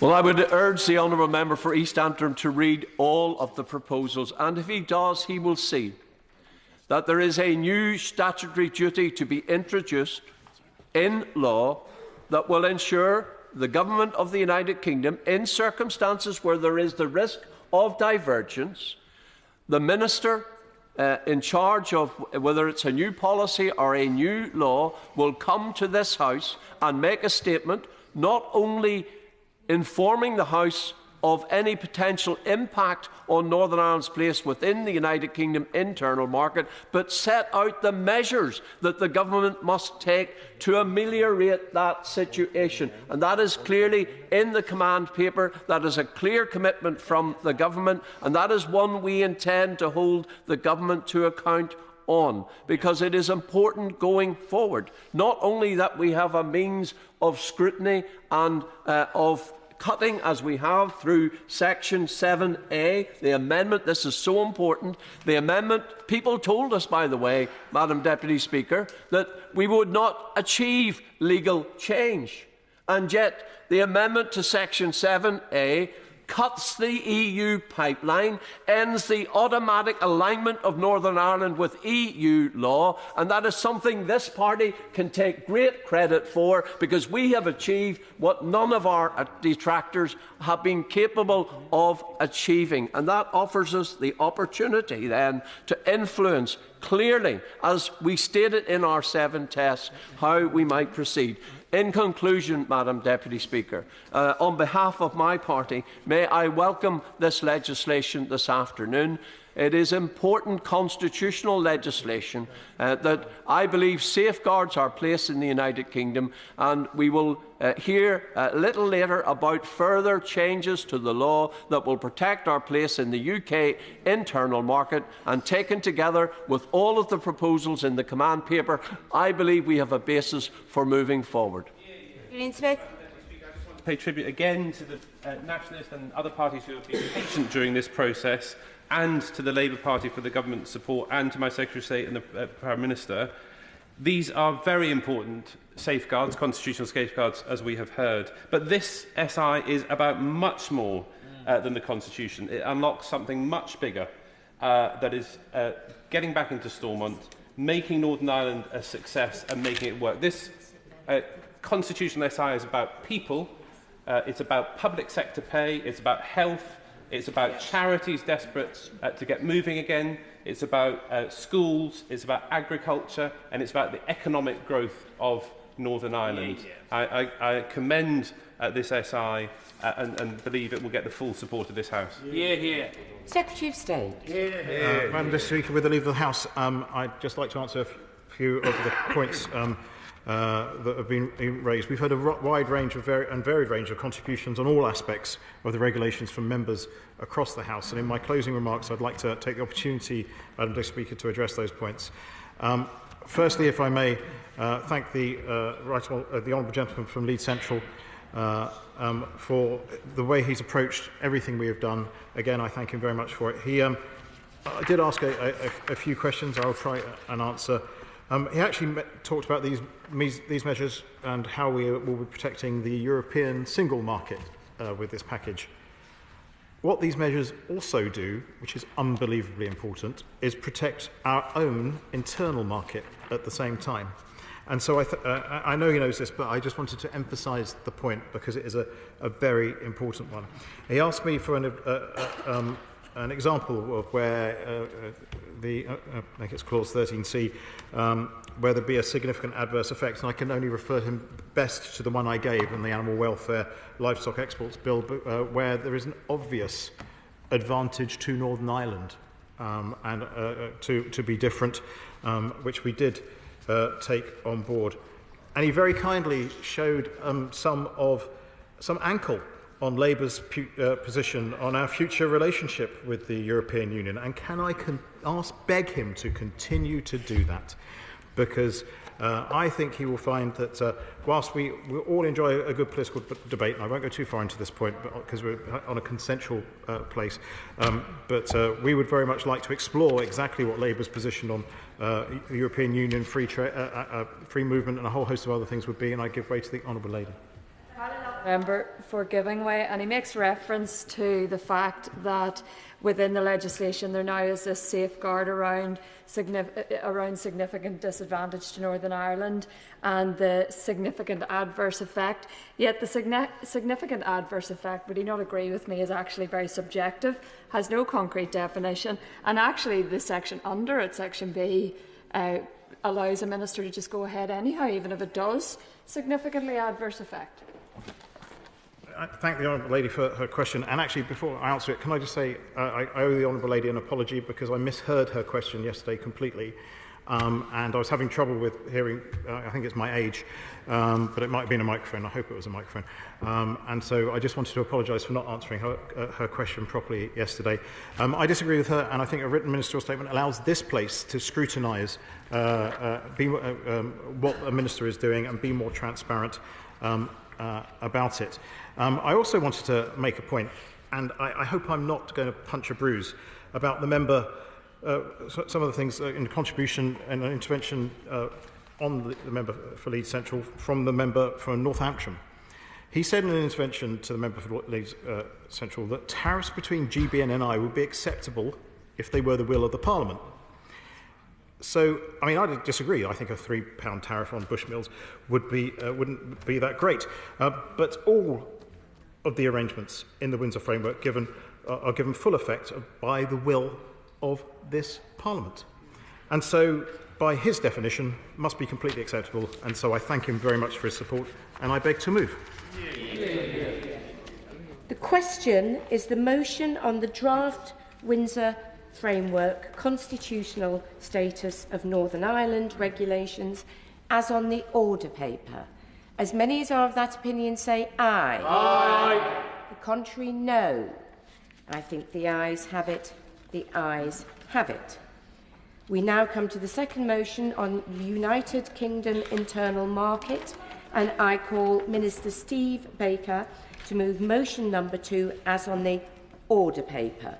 Debate on the motion can continue for up to an hour and a half. Thank you, Madam Deputy Speaker. I beg to move that the Committee of the Whole House has considered the draft Windsor Framework UK Internal Market and Unfettered Access Regulations 2024. It is the view of the Government, and I believe the overwhelming number of honourable and right honourable members across the House, that the Union ought not to be reduced to matters of the law or the Constitution alone. Ours is a thriving economic, cultural and political union whose health is ensured in no small part by the free flow of trade across it. Enhancing that economic aspect of the union is the purpose of this second set of regulations before the House today. The views of businesses and traders on the progress we have made here are also important in the context of today's debate. I'm pleased to confirm that the early reaction from business has been promising. A collaboration of 14 key Northern Ireland industry bodies yesterday were clear in saying that they welcome this agreement. Madam Deputy Speaker, the Government is very clear that the old protocol created unacceptable barriers within our internal market, and I would invite anyone to consider the full implementation of the old protocol against what we have achieved in the Windsor Framework. The Windsor Framework makes major steps forward, and I do want to acknowledge that this is first and foremost an achievement of the Democratic Unionist Party, and also a great achievement of my right honourable friend, the Secretary of State. The framework restored the functioning of the UK's internal market by ensuring the smooth flow of trade within the UK and disapplied a range of EU law, including ensuring that Northern Ireland benefits from the same VAT and alcohol taxes as the rest of the UK. Members of this House can also be encouraged by the smooth functioning of the framework since October 2023, when the first phase of arrangements came on stream smoothly, supporting trade between GB and NI. And I should just say, colleagues did ask me, how's it going? And I said, have you seen any news on it? And of course, no one has. It's been going very well, and I want to thank and congratulate all those officials here and in Northern Ireland who've made that possible. These regulations now go further in that aim to strengthen our UK internal market, now and in the long term. Following the agreement of the Windsor Framework, the Border Target Operating Model sets out that we will begin phasing in checks and controls for Irish goods and non-qualifying goods moving from the island of Ireland to GB from the 31st of January, indeed from yesterday. This is a powerful demonstration of Northern Ireland's integral place in the UK's internal market, and it rebuts incorrect claims that it is a member instead of the EU single market. The reality is that third country members of the EU single market will now have full third country processes applied, while Northern Ireland's businesses have full, unfettered access to their most important market in Great Britain. I thank the Way, Madam Deputy Speaker. He is absolutely right. And perhaps the most powerful illustration of the change we have secured is to consider what will happen now on the ferry route between Dublin and Holyhead as a result of these new arrangements. A Northern Ireland haulier using that service will board the ferry, travel to Holyhead, leave the ferry and travel straight out of the port onto their destination with no customs procedures and full unfettered access. In contrast, a Southern Irish haulier arriving at Holyhead will be subjected to full UK customs procedures at the port before they can proceed. And does he join me in welcoming Northern Ireland's restoration fully within the UK internal market? Madam Deputy Speaker, he's absolutely right in what he's just set out, and I do join him. It is a proud day for me, as it is a proud day for him, and I want to join other members in congratulating him on his courage in bringing us all this far.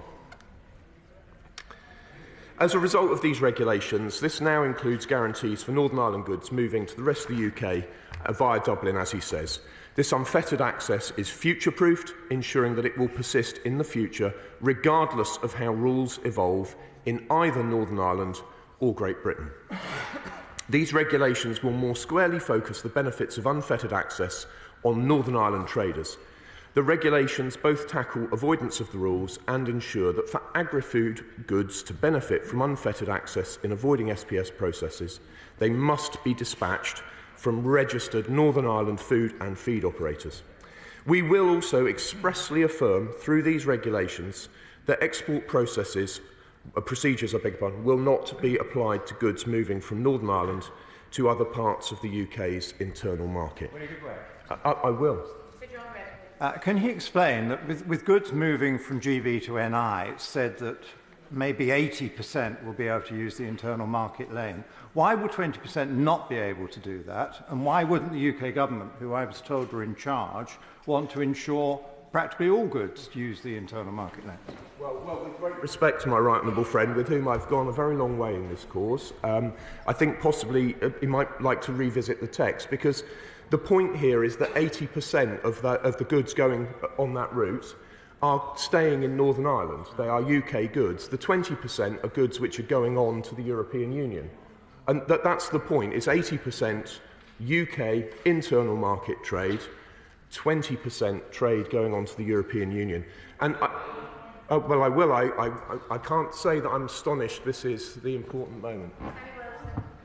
Would he accept that, first of all, 20%, even all the statistics show at the moment, 20% of the trade which goes through Northern Ireland does not go to the Irish Republic. In fact, it's about 0.1 or 4%.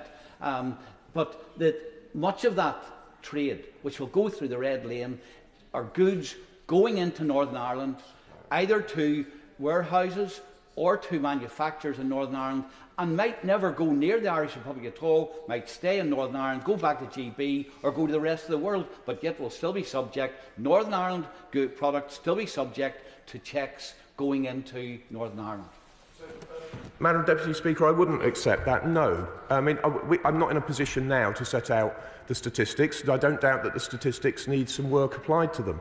But it pains me to say that, you know, I've always regarded him as a great friend, and he and I have walked a long way together on this. I've always regarded him as an ideological bedfellow, both on the Union and in relation to Brexit. But I think it does have to be said, as his leader said earlier, that we voted for the Protocol Bill. We fervently supported the Protocol Bill. We said we were willing to have a red lane. We were willing to have a red lane in order to safeguard the legitimate interests of our friends and partners, family members, as the Irish Ambassador Martin Fraser, just one moment, as Martin Fraser said, this was always a family dispute, and we were always going to get through it. Well, they have, I will give way widely in a moment, our friends in Ireland, and indeed in the EU, have legitimate interests which we should have the humility to respect.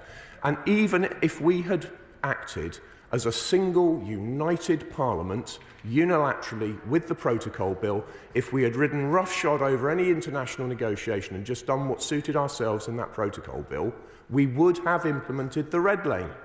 And I'm afraid I will part company now with anyone who says otherwise. We would have implemented the red lane, even acting unilaterally, out of respect for the legitimate interests of our friends and trading partners, and it was right that we should do so. I give way first to the DP leader.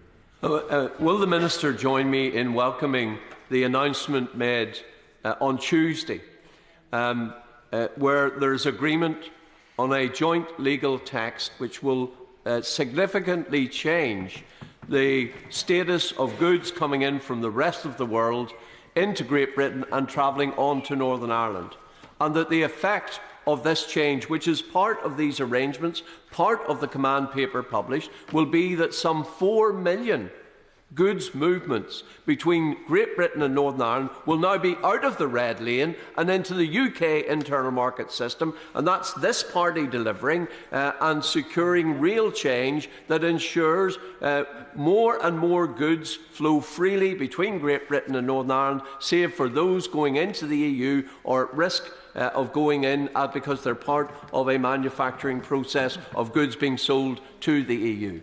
Yes, Madam Deputy Speaker, and I welcome that intervention very strongly. I thought he was going to go on perhaps to mention the draft joint agreement on TRQs, tariff rate quotas, because for a while I was concerned that TRQs needed to be applied to Northern Ireland so that Northern Ireland could share fully in the full benefits of free trade agreements with the rest of the world. And I perhaps hope to return to this later, but in case I don't have the opportunity, what an extraordinary situation Northern Ireland is now in. Northern Ireland is not in the single market, and I draw anyone's attention to page 4 of the command paper, which sets out these check marks comparing Northern Ireland to Ireland as a member of the EU and to Norway as a member of the single market through the EA, but not in the Customs Union or the European Union. Just to see that Northern Ireland really does have the absolute minimum of EU law compatible with unfettered or privileged, perhaps, goods access to the EU market, consistent with having an open infrastructure-free border. And I do wonder at people who thought, I will give way, I promise I will, I do wonder at people who thought that we could leave the European Union and establish a hard border, or leave the European Union and do absolutely nothing about the border. We were always going to leave the European Union and have special arrangements in relation to Northern Ireland. And this is a moment of great feeling for me, because even before the referendum vote, I and other colleagues set up a committee of Eurosceptics to consider how we might deal with these issues. But I confess we did not have the SPS and customs expertise to proceed, and that then became the great story of this battle.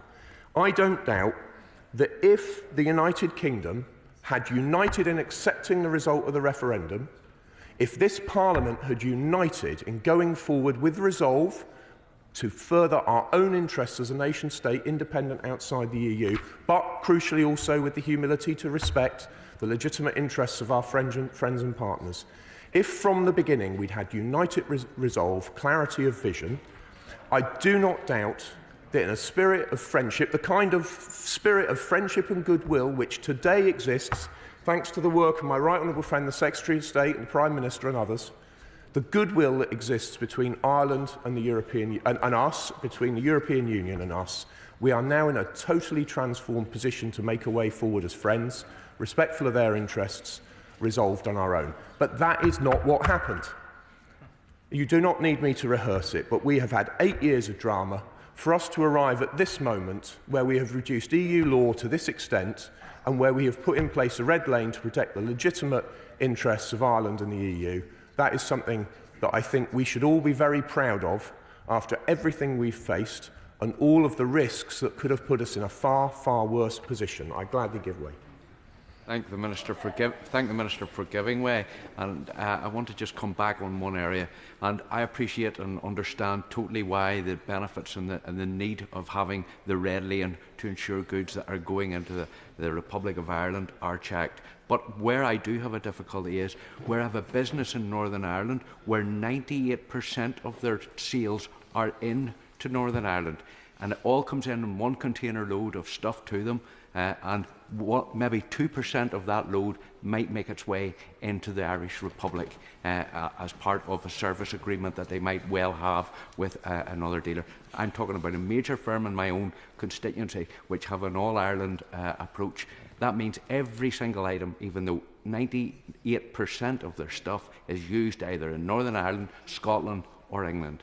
They are a main distributor, and as a consequence, they are going to end up with having to put all of their goods through that. I do understand that. A job of work might need to be done to try and ameliorate the problems they have with some of those areas.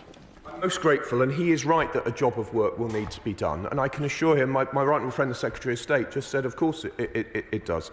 He's right that there's going to be further work to do. And I am grateful that as we seek to do that further work, we shall be doing it in a spirit of goodwill and cooperation through the Joint Committee with the European Union. And I certainly would be very glad to visit that firm, perhaps with him if he wishes.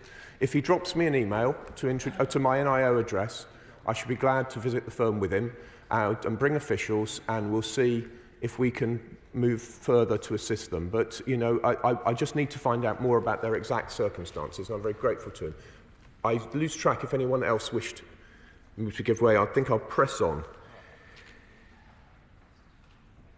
My goodness, that was a long series of interventions. The legislation ensures we can avoid any unnecessary gold plating in the implementation of new arrangements through new statutory guidance on Section 46 of the UK Internal Market Act 2020, setting out how public authorities should have special regard to Northern Ireland's place in the UK's internal market and customs territory and the need to maintain the free flow of goods NI to GB.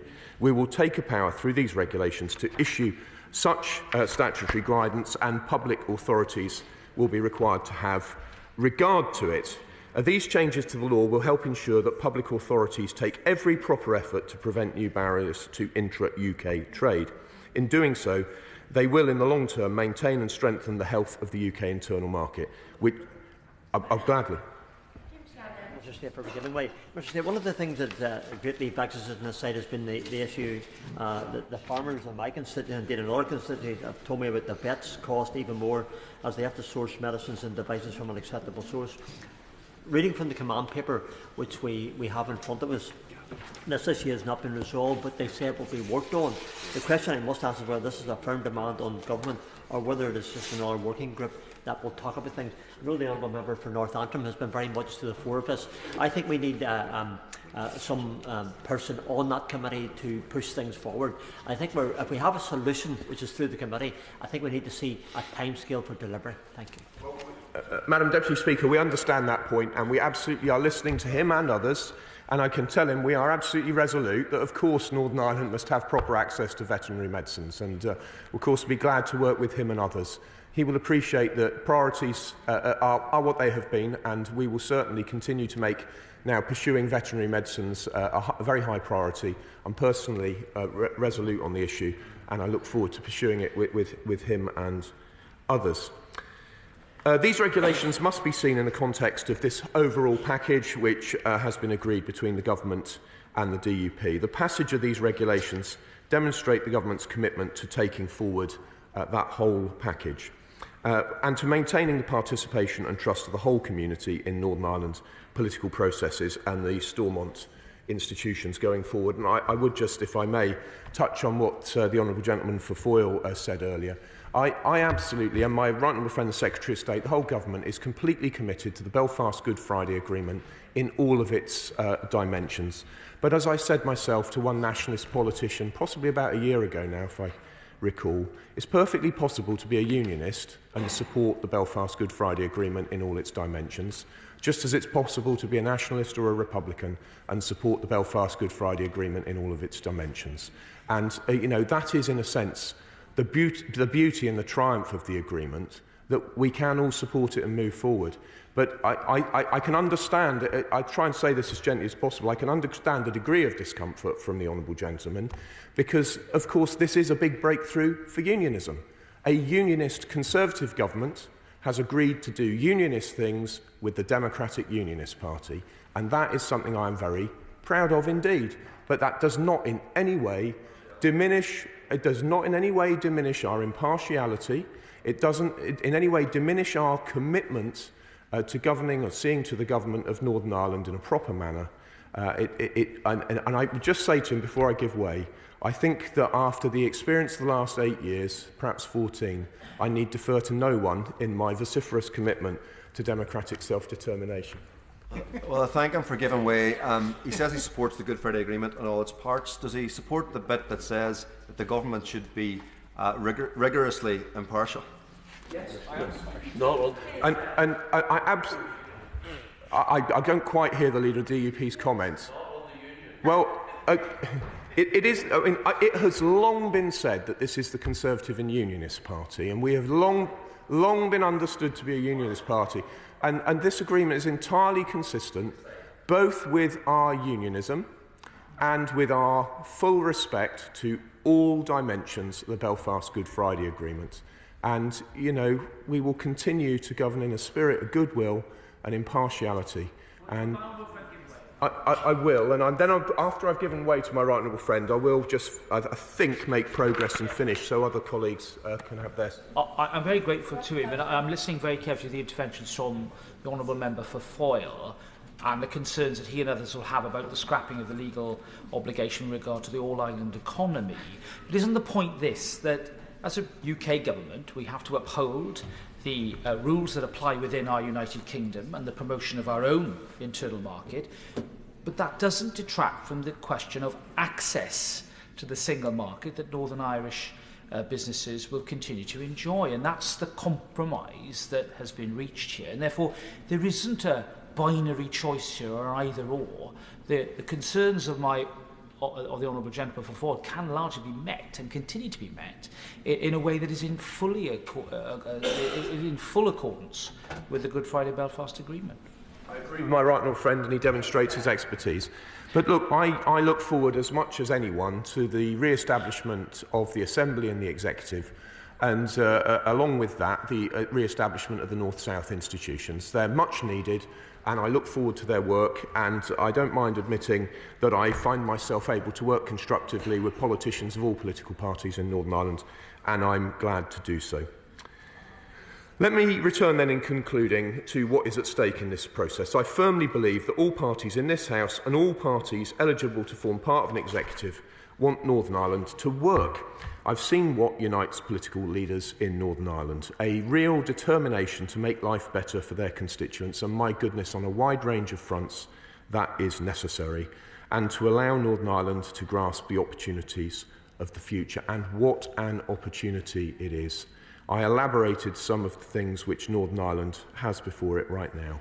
If you combine the institutional arrangements before Northern Ireland with the very substantial financial package to transform public services and to deal with the public finances, if Northern Irish politicians reach out and grasp the opportunity which is now before them, my goodness, they can make Northern Ireland a beacon to the world, a beacon of prosperity, I hope a beacon of reconciliation, and these regulations today are part of that process, and I commend them to everyone in the House. The question is the motion on the draft Windsor Framework, UK internal market and unfettered access regulations as on the order paper. Shadow Secretary of State Hilary Benn. Thank you very much indeed, Madam Deputy Speaker. Can I begin by agreeing with the Honourable Gentleman, the Minister, when he says that businesses in Northern Ireland want to make the current and the future arrangements work, and they want them to work well, and that there is huge potential for the people of Northern Ireland and the economic benefits that its current and future circumstances provide it with. I've got just some very specific points about the regulations, which, well, he's clearly relishing responding to those. Turning to paragraph 81 of the command paper, it says, and I quote, "We are now changing the arrangements to ensure that checks are eliminated, save for those conducted by UK authorities needed for the protection of the UK's internal market on a risk and intelligence basis." Can he just clarify which checks on goods moving from Great Britain to Northern Ireland are going to be got rid of? Is he referring to identity checks or checks on paperwork or something else? And as we know at the moment, up to, well, about 10% of goods using what's called the Green Lane, that will become the UK internal market lane, are subject to some checks on paperwork. Could you just clarify what is going to happen to those? I welcome the amendments to the UK Internal Market Act provided for by Regulation 2 The proposed new section 45A of the Act would reaffirm Northern Ireland's unfettered access to the rest of the internal market and ensure that no new NIGB checks can be introduced. Regulation 2 also makes provision for the Secretary of State to issue guidance to departments on how they should carry out their duties under Section 46 of the Internal Market Act, namely ensuring they have special regard to, among other things, Northern Ireland's status in the UK's internal market when formulating policy. Can he confirm that guidance will soon be forthcoming and share any further details he can at this stage about what it will contain? I note the changes to the definition of Northern Ireland qualifying goods EU exit regulation made by Regulation 3, which are intended to prevent Northern Ireland from being used as a backdoor for EU goods moving into GB and also to protect Northern Ireland's agricultural sector. Ensuring that NI-registered agri-food operators fully benefit from unfettered access is a very positive step, and I welcome it. Can you tell the House whether any further changes to the definition of qualifying Northern Ireland goods are envisaged by the Government? I also note the Government's confirmation in the command paper that there will be no border control post at Cairn Ryan, which is to be greatly welcomed. But could he say anything further about how checks and formalities on non-qualifying goods entering GB from Northern Ireland through Cairn Ryan will work in practice? Turning now to some of the other commitments set out in the command paper on the new body intended to promote trade within the UK, Intertrade UK, which was announced, can he confirm when he expects this to become operational and how will it be overseen? I welcome the Government's determination, this has been brought up by a number of members, to ensure that the continued supply of veterinary medicines into Northern Ireland beyond the end of 2025, when the current grace period expires, will be maintained, and we all hope that an agreement can be reached with our European partners as soon as possible. And indeed, I share the view that's been expressed by others in the debate, that we had the same problem with human medicines, and in the end, the EU recognised that something had to be done about that, and I hope very much that the EU will show the same spirit in approaching this question. The command paper, however, says, and I quote, "We will, if necessary, deploy all available flexibilities," end of quote, to safeguard and sustain the supply of veterinary medicines. Could he tell the House what these flexibilities are and how they would be applied if we get to that point? Madam Deputy Speaker, in approving these regulations today, which I hope we will do unanimously as we just did with the constitutional set, we'll be taking another step closer in this really important week to the restoration of power sharing. Now, the people of Northern Ireland, who have been without a government for so long, may not, in all fairness, be studying the regulations in the way that we are doing today, but they very clearly understand why they are essential to getting their government back. And once we've done our bit today, it will be over to the politicians of Northern Ireland, and I'm sure that every single member of the House wishes them the very best in the task that lies ahead of them. Villiers.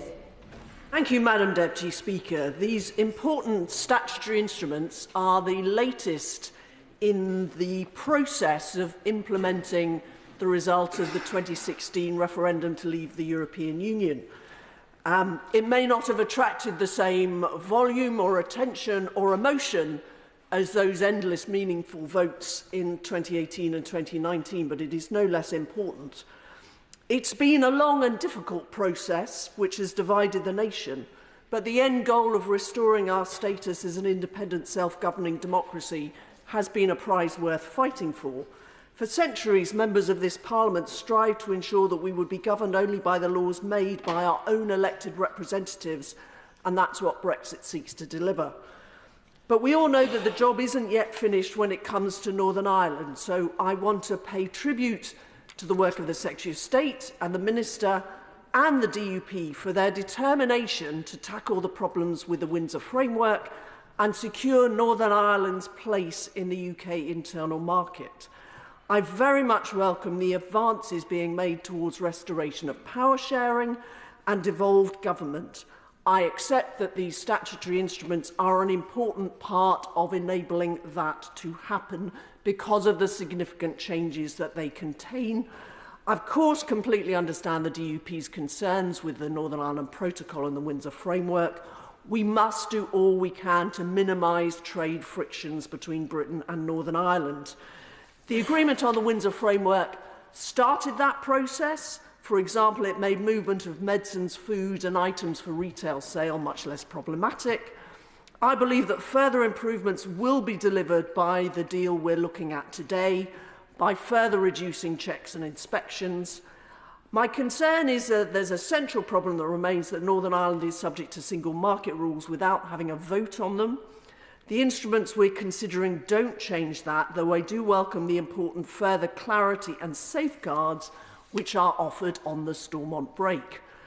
But the dialogue with the EU has to continue so that ultimately we can move to a situation where only items destined for export to the south are subject to EU rules and regulations in Northern Ireland. With pragmatism and advancing border technology, this should be possible, and it's important that we continue to strive to bring that about, so that we can restore democratic control over making our laws in every part of our United Kingdom, and Brexit is fully delivered for Northern Ireland as it is for Great Britain. We also need assurances from ministers that nothing in Regulation 3 of the Constitutional SI will prevent regulatory divergence between Britain and the EU. Of course, any responsible minister must consider the impact of his or her decisions on the unity of the UK and its single market, but new screening obligations must not be allowed to create a chilling effect which would stop us charting our own course on how we regulate our economy. Taking back control of making our own laws was a key reason why people voted to leave the EU. We've yet to fully deliver that for Northern Ireland, and as I've said, we must go further on that in the future, and I'm happy to give way. Very grateful to the Right Honourable Lady, and I'm grateful for the conversations that we have had around this specific point, and she is right to highlight her concerns and seek assurances from the government in that regard. But she does accept that as part of this, it is right to get assessments. It is right that government should always continually be going through the process of assessing what the decisions they make and the impact they have on every part of this United Kingdom, and that there's nothing wrong with transparency, and nor is there anything wrong with knowing what could be a consequence, and all of us determinedly trying to ensure that if it's negative, it doesn't arise. I thank him for that point, that intervention, and actually the dialogue that he and I have had over recent days has done a lot to reassure me that what is in this package is about transparency. It's not about a block on divergence. And that is something I hope the Minister will confirm in his closing remarks. Because divergence is important, the regulatory reform made possible by exit is, I think, crucial for our future economic success. By making us more competitive, modernising regulation is a key means to boost growth, raise living standards and reduce taxes. In conclusion, Madam Deputy Speaker, it took courage and determination from Northern Ireland's elected leaders to secure peace after 3 horrific decades of terrorist violence. Asking very different parties to sit in a permanent mandatory coalition was never going to be easy, not least because some of the divisions between them date back decades or even centuries.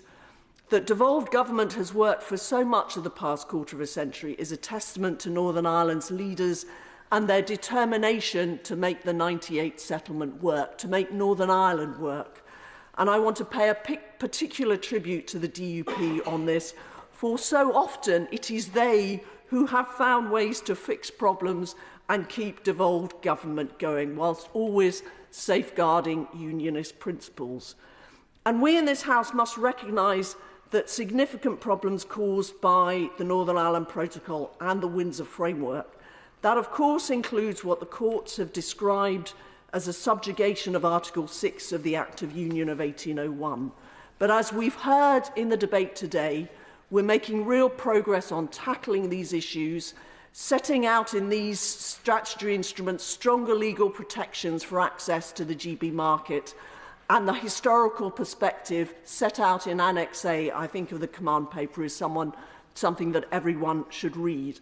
We are making progress on remedying these problems. Madam Deputy Speaker, it was a privilege for me as Secretary of State for just under 4 years to play a part in Northern Ireland's inspiring story, and I truly hope that a way can be now found for its devolved institutions to resume their work of taking Northern Ireland forward to further success and an even brighter future.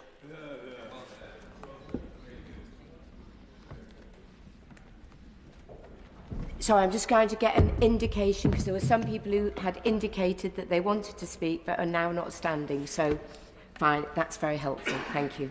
SNP spokesperson Richard Thompson. Thank you, Madam Deputy Speaker. We start out in these benches from the principle that the fewer impediments that there are to trade in between all parts of the UK and between the UK and the EU, the better.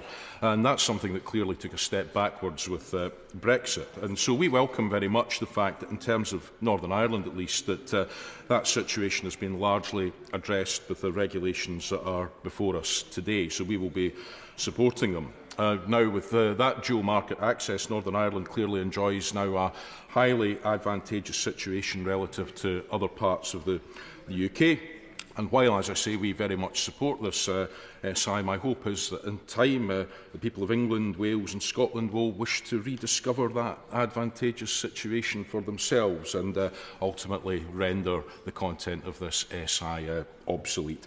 Finally, Madam Deputy Speaker, it would be remiss not to miss the opportunity to tweak the Minister's tail slightly when he says that he's an enthusiast for democratic self-determination. So am I. And I look forward to a similar stout defence from the Minister of that right to democratic self-determination in other parts of the Union in the future. Robin Miller. Thank you, Madam Deputy Speaker. It's a privilege to speak in this debate and to follow the many honourable and right honourable members who have spoken with great wisdom and knowledge and personal experience on these. Madam Deputy Speaker, it's informative, I think, to apply the 4 tests for impact on Article 6 of the Acts of Union that were developed by Justice Colton, specifically Northern Ireland's compliance with certain EU standards, the bureaucracy and associated costs of complying with customs documentation and checks, the payment of tariffs for goods at risk, and the unfettered access enjoyed by Northern Ireland businesses to the EU single market. I do question the representation of the Supreme Court judgment as set out in paragraph 14 of the Annex A in the command paper. But those were matters for the last debate, and there was not time to make my point. Madam Deputy Speaker, regarding EU standards, the Windsor Framework removed many EU standards for GB-produced consumer goods destined for Northern Ireland. This does not change under this SI before us. Regarding the second test of bureaucracy and compliance costs associated with customs, this should concern us, as the protocol saw the diversion of £1.2 billion worth of goods in supply chains from GB to the Republic. Indeed, logistics businesses testified to the Lords Committee on the Windsor Framework as to complexity of managing mixed loads, with 2 large haulage firms stating that groupage had been, quote, forgotten in the framework. There's also been expert analysis suggesting that 75% of output in non-exempted manufacturing sectors, including electronics, engineering and chemicals, come from firms with turnover above 2 million, which will see therefore their GB supply chains stuck in the red lane or diverted abroad. The command paper published yesterday contains a pledge, a UK internal market guarantee, that no more than 20% of goods will flow through the red lane. In practice, this creates a monitoring panel to report on any failures, which the government to hit the target and make recommendations which the government must respond to. This is admirable, but does not represent a material change to existing customs requirements under the protocol. It's also worth noting, worryingly, that this could be achieved by simply diverting supply chains away from GB and towards the EU, as affected GB businesses cut Northern Ireland out of their distribution chains. The SI before us creates important easements for the Northern Ireland to GB trade, including a guarantee that future divergence will not impact the ability of Northern Ireland traders to freely access GB markets. This is welcome, but the bulk of distribution has always pertained to GB to NI trade, not the reverse. And as also noted in the command paper, technology may ease compliance costs in the medium to long term. They will, however, still exist. Shipping from London to Belfast will continue to require significantly more bureaucracy than shipping to York or Edinburgh. Madam Deputy Speaker, the third test of tariffs is not covered and does not apply. But finally, in turning to Northern Ireland's preferential access to the EU single market, I must emphasise that the clear trade-off we have chosen to give Northern Ireland unregulated access to EU supply chains comes at the cost of complicating access to GB ones, despite the fact that Northern Ireland imports from GB are 2.5 times those from the EU and 6 times more than those from Ireland. Whatever easements we offer, this has created a customs, judicial and legislative border across the kingdom, and it is hurting our businesses. That Northern Ireland continues to have preferential access to the EU single market is unarguable, but this should not be misunderstood. And again, I find this final test informative. In conclusion, Madam Deputy Speaker, nothing I say here today is intended to diminish the achievement of the deal when it comes to material gain for Northern Ireland. I welcome the elements within it which offer undoubtedly increased safeguards for the Union. The new deal is welcome, therefore, but it does not change the fact of EU law's application to Northern Ireland, the fact of additional bureaucracy for GB businesses attempting to access Northern Ireland, the existence of tariffs, nor Northern Ireland's de facto placement within the EU single market. Once again, the qualities and effectiveness of this deal will emerge over the months and years ahead, I'm sure. And through the scrutiny that must come from this place in those months and years ahead, I will continue to offer my support.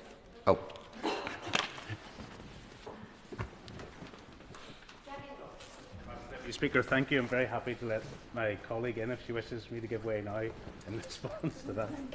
I was just, thank you, Madam Deputy Speaker. It was just in reference to something that the former honourable member mentioned, and I just think it needs reiterated in this House today that if the people of England or Wales or Scotland woke up tomorrow morning and found that 300 areas of law they only had the right to stand for election to try and stop those laws imposed on them by a foreign parliament, it would be outrageous, and it would be seen as outrageous by the people in this House. So I think that point should not be lost on this gathering.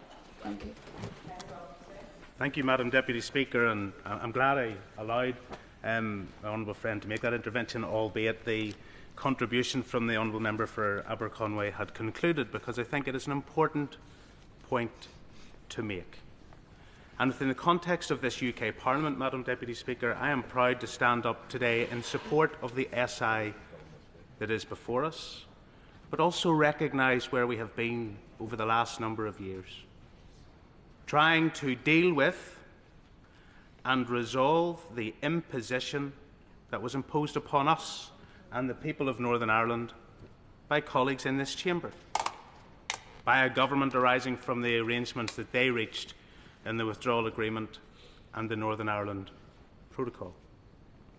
And when we did so, we took a series of measures designed to encourage those who didn't really concern themselves overly with the position that they had left Northern Ireland to make change to redress the harm.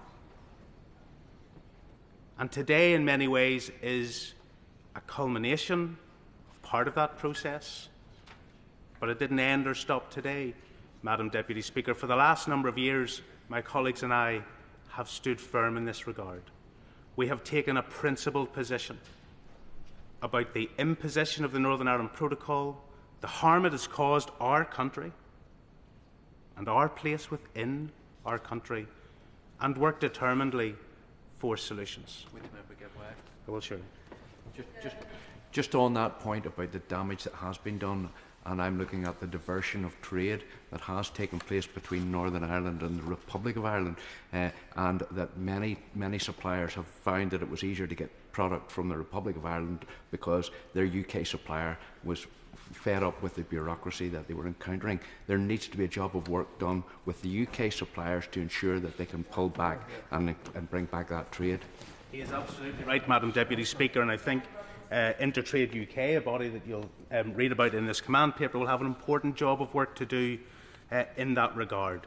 I remember back in 2022, whenever we were under significant pressure in October of that year to move, whenever we were under significant pressure to accept our lot, my parliamentary predecessor, former First Minister for Northern Ireland and my mentor, Peter Robinson, issued a very powerful post at the time, reminding colleagues, reminding those of us who were under the pressure that we hadn't come this far only to come this far.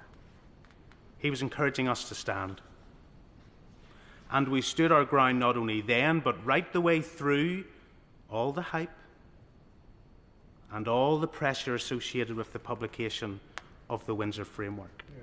Because the three fundamentals that are expanded upon in our 7 tests were this: we wanted to repair the constitutional harm imposed upon our country. We wanted to remove the democratic deficit that was at the heart of the arrangements for parliamentarians in our Northern Ireland Assembly. And we needed to reduce the friction on trade and remove it in respect of those goods from GB to NI that are staying within the UK internal market. That's been our quest. And when you think about those 3 propositions that I mentioned, repair the constitutional harm, well, Madam Deputy Speaker, I am delighted that as a consequence of our party's resolution, our party's determination and our stand over the last number of years, my right honourable leader, the member for Lagan Valley, was able to speak to, and this Parliament agreed, the constitutional SI that just passed in this House. And it's an important milestone. And when I think of democratic deficit, well, let's not forget that what has been achieved on repairing and removing the democratic deficit and giving Stormont a say in the rules that apply to Northern Ireland didn't just come by way of change in this place. The agreement of that resolution required a structural amendment to the Northern Ireland Protocol. And Article 13, 3 and 4 of that protocol was amended. The Windsor Framework did that, and within the constitutional SI just passed, we have strengthened further still the legislative provisions around the operation of that process. And I say that to indicate that what we were told couldn't happen, changes to these texts, tablets of stone, happened. Yeah. And on the reduction of trade, I'm delighted to be able to speak in response to this statutory instrument before us, UK internal market and unfettered access. It is an important document, not in and of itself, but as part of a much wider package that has been secured and published yesterday as part of the command paper. It has import in and of itself, and today these proceedings have an importance attached to the prospect of a return to devolution. Our party is a devolutionist party. We believe in locally elected representatives in Northern Ireland having the ability to shape their future within our country, within the United Kingdom. And the cost and consequence of not recognising the opportunity before us, seeing the gains that have been reached, would be too damaging. Too damaging for unionism and too damaging for the future of our province in this country. But not all that's contained within this SI, or even the SI just passed, is the sum total of the culmination of what we have agreed. I listened to the Honourable Member of Aberconway, and he said, and he believes it so because it has been said so many times, but sure, there was no issue about goods moving from Northern Ireland to Great Britain. Not so, Madam Deputy Speaker. From 2017, successive governments on the benches opposite have always dismissed the fact that traders trade in both directions. And they've always answered through one prism, but never recognised that a marketplace is somewhere where you should equally be freely to buy and sell. And so in saying that it hasn't been a concern is to belie the fact that as unionists within this country, we had a situation where UK trade deals struck, and the freedom of doing so didn't automatically apply to us in Northern Ireland. and the consumers in Northern Ireland could not benefit from those trade deals. And yet, whilst not in this SI, I think it is worth mentioning that on Tuesday evening, as a consequence of our discussions and negotiations with the government, and published in this command paper, we saw the publication of 60 pages of legislative text that see rest of the world products freely available in the rest of the United Kingdom now available in Northern Ireland, products taken from the red lane into the UK internal market system. 13,000 tonnes of product availability that wasn't available until we secured the concession which recognised our rightful place within this United Kingdom and our access to UK free trade deals. That's an important step. 14 million different items, 13,000 tonnes of products out of the red lane into the UK internal market system, free trade deals benefiting the people of Northern Ireland in a way that they could not, and in a way that they had not, and in a way that was never really considered but has been secured as progress as part of this agreement.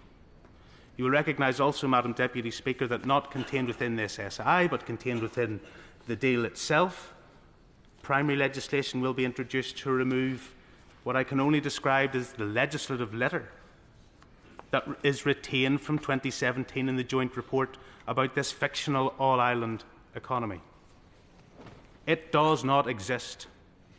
The reason why goods are labelled when moving from GB to NI, not for the sale in the EU, is because we have a separate and distinct arrangement.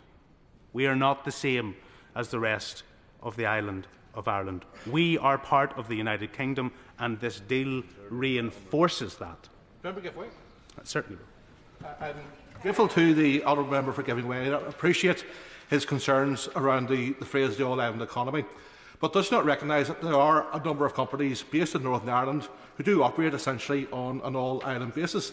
And his own party leader, for example, has highlighted the very obvious example of Coca-Cola, which is based in Lisburn but services the entire island. I think, Madam Deputy Speaker, the honourable member for North Down, and it's always good to hear his contribution, knowingly confuses the point that I was making, because he knows that Coca-Cola, situated in Northern Ireland and sending its product right throughout the island of Ireland, is a point that recognises access to the single market, which I take no issue with, and I see as a practical benefit.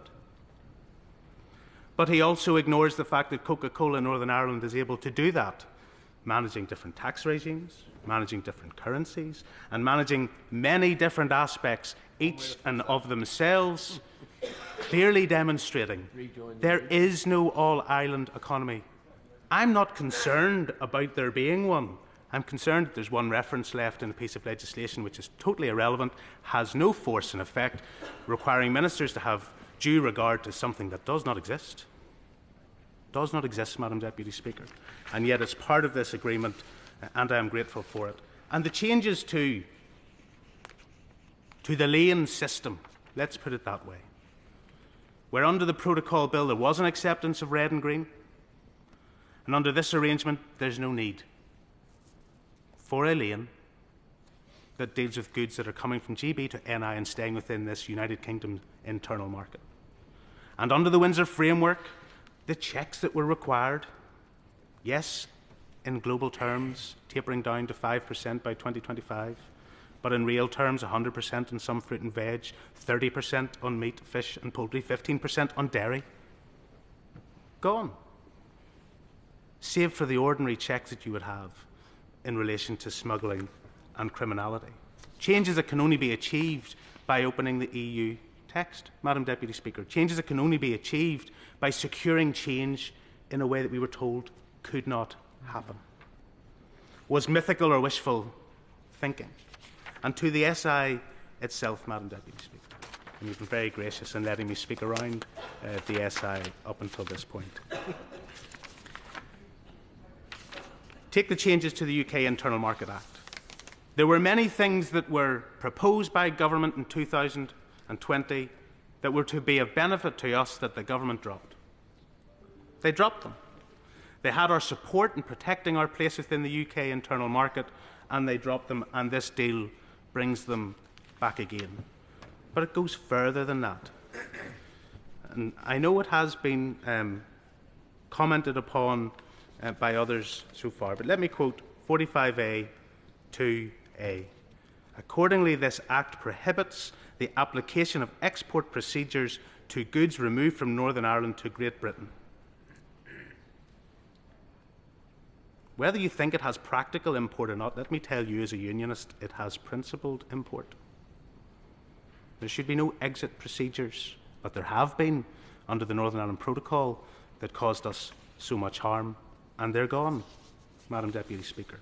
And that is important for all of us. The third subsection there, in particular, that permanent unfettered access is achieved in relation to qualifying Northern Ireland goods through, amongst other things, mutual recognition. Madam Deputy Speaker. Mutual recognition. Heard of it before? Discussed many times in this House. An aspiration of all of us. Something we were told was mythical. Something we were told was a unicorn project. Something we were told could never be achieved because the EU would never agree. And yet here we have, in this SI, mutual recognition. Something that could do away with the checks and the impediments and the impositions that were put upon us by this Parliament.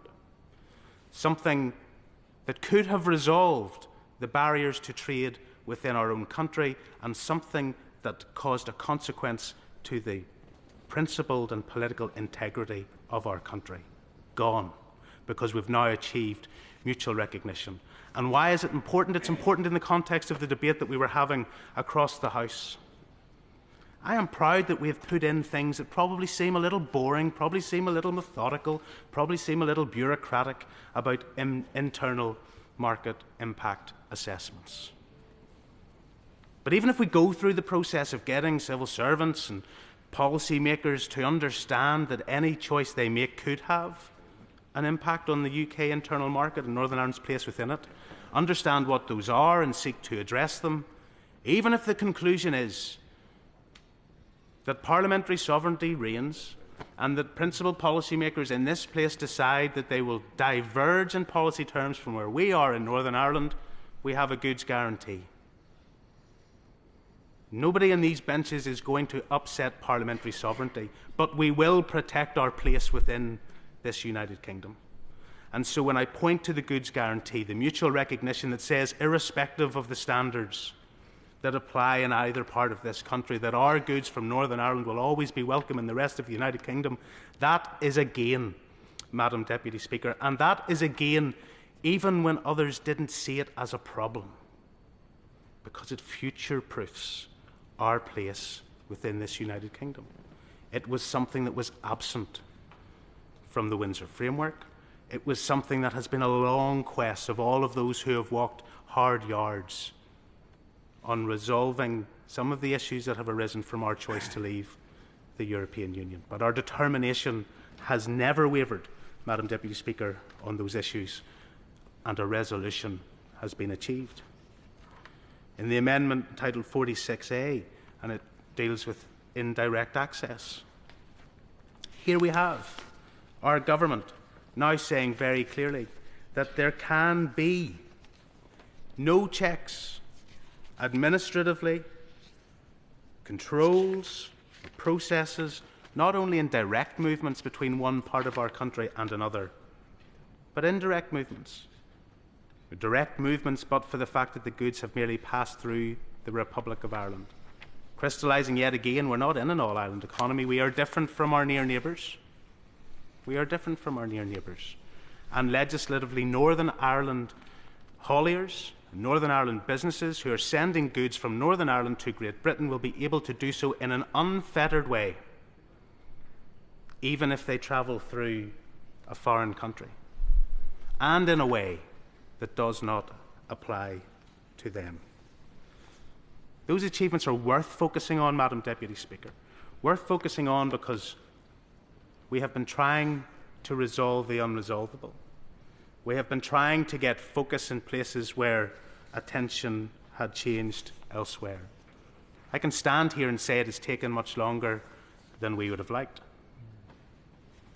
I'm sure there are many on other benches would say that they would have preferred it to end a lot sooner as well, only if we had agreed less. But we were not prepared to do that.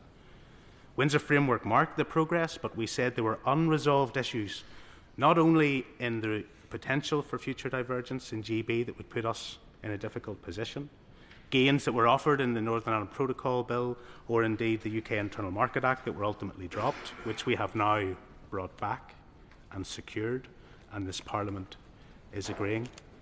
But, Madam Deputy Speaker, resolving the unresolvable in a way that will have practical application for Northern Ireland and our place within this United Kingdom now and for a long time to come. I have 3 more speakers. I want to bring the Minister in at 3:18, so perhaps people could bear that in mind. Julian Smith. Deputy Speaker, and I again pay tribute to my right honourable friend, the Prime Minister, all of the Northern Ireland parties and, most importantly, the DUP on this negotiation, and again thank the opposition for their support, and note that this instrument, like the last instrument, is liable not to go to a vote and again have total unanimity across this House, and I think it's really important for us to continue to make that point. I know the DUP were very concerned that measures were dropped in 2020 from the UK Internal Market Bill, and I'm delighted to see those protections returned. And I think this instrument, again, like the previous one, emphasises how they have negotiated all the detailed elements that my right honourable friend has just outlined, matched by a blank sheet from those who are currently making arguments against the DUP's acceptance of this deal. Deputy Speaker, I thank the right honourable member for giving way, and I thank him for his work in terms of trying to move things forward. Does he agree with me, the very point that he has just made, that it is the tenacity of my colleagues and I in not giving up when in 2020 those clauses were dropped, but we persevered and we kept pressing when others gave up? This party kept at it. And now today we see the fruits of our labours with the insertion into the UK Internal Market Act key clauses that protect our unfettered access to the United Kingdom and its internal market. I wholeheartedly agree with the leader of the DUP because this negotiation, as I have observed, has been hours and hours from the negotiating team, from my right honourable friend, the Secretary of State, from the Prime Minister's team, and it has been dogged, and it has been ongoing, and it has been hours of work. And I observe some of the debate in Northern Ireland and some of the criticisms, and I look on at the list and lists of improvements that have been won through this negotiation, and again I pay tribute to those improvements. But this legislation and this instrument, Madam Deputy Speaker, speaks to a broader point in Northern Ireland, and that of the economy and the opportunity economic improvement. And before talking briefly about that, I'd like to pay tribute to those business groups in Northern Ireland who have shown great patience since the Brexit vote on how to resolve many of the issues, many of the practical issues that we're faced with. The Chamber of Commerce, the CBI, the IOD, the FSB, the Brexit Working Group, many people have been working very hard to seek resolution, and I know that each and every one of those organisations will be pleased with what they have seen this week. There are huge opportunities in Northern Ireland for the defence sector, the cyber sector, agriculture, pharma, and more. And I think that whether it's meat exporters who will be welcoming the tariff deal, or whether it will be the many businesses that are working with the US Special Envoy this week in Northern Ireland, or whether it's the various economic and inward investment seminars and activities that my right honourable friend, the Secretary of State, has been organising, all of these businesses will benefit and will create jobs and opportunities for families and for young people and for citizens in the future. I would also like to slightly move away from the statutory instrument itself and go back to the command paper and reference the paragraph on corporation tax.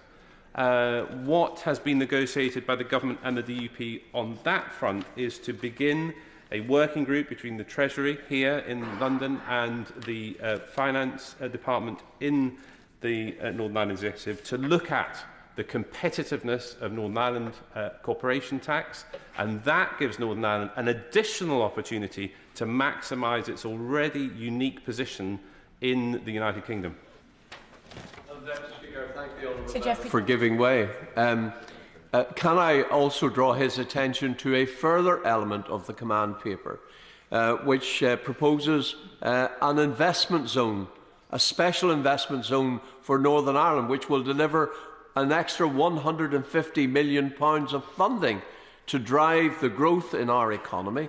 And does he join me in welcoming the interest of the Secretary of State for Scotland in working with us to ensure that the ports of Cairnryan and Stranraer are included so that the links with Larne and Belfast are strengthened and that union connectivity that binds our country together is valued, invested in and expanded for the future? Absolutely agree with those comments, and we're seeing it in this document on Intertrade UK, where I'm hoping there'll be excellent subject matter experts there to build the trade opportunities further, and through the East West Council and various other groups. I think this document is much more than a constitutional or a legislative document. It is the basis for building on the already extremely exciting opportunity that Northern Ireland has to conquer in multiple sectors of the economy. I think now we'll be moving on, I presume, to looking at talent, to looking at skills, to looking at how people from poorer nationalist area or poorer unionist area can maximise these economic opportunities. But this document is the basis for moving forward for Northern Ireland under a new devolved executive, and Northern Ireland knocking the lights out in various sectors of the economy in years to come.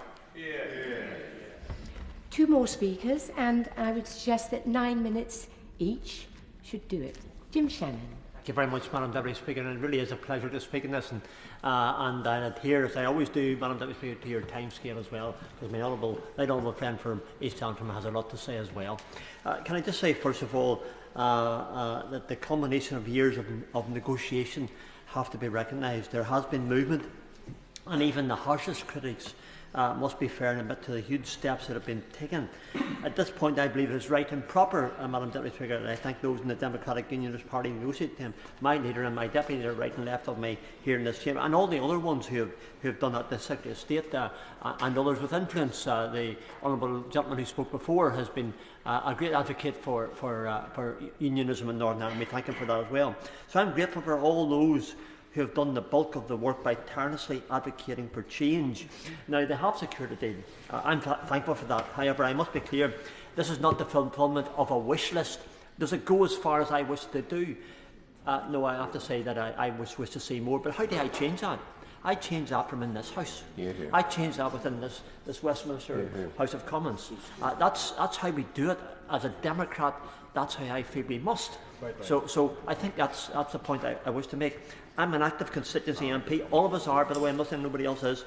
When I say I've travelled the length and breadth of my constituency about this, that is exactly what I mean.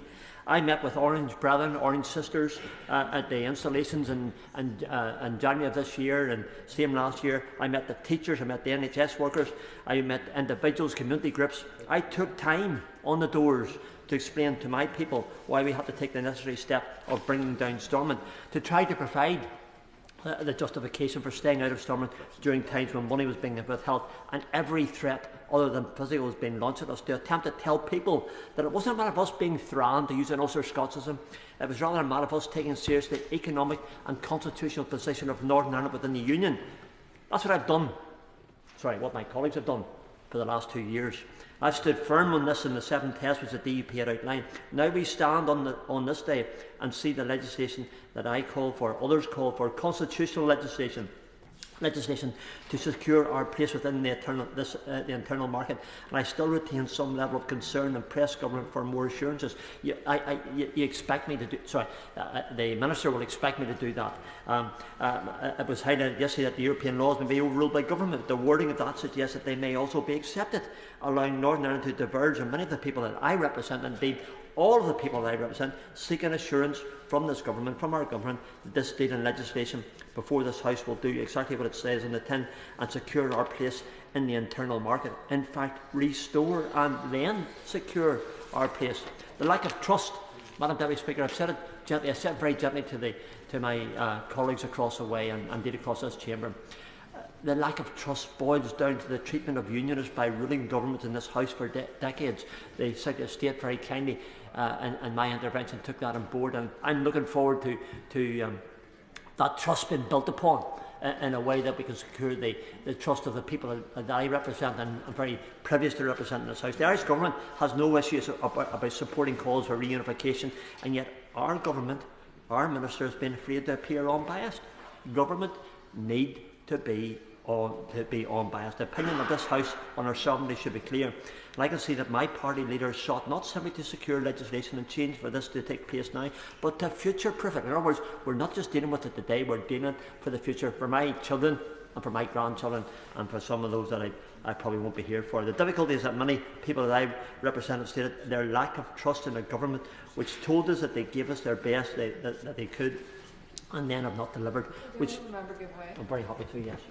I thank the honourable member for giving way, and he makes a very powerful point around trust, and I believe the way that the people of Northern Ireland over the past number of years have been treated by this government is terrible.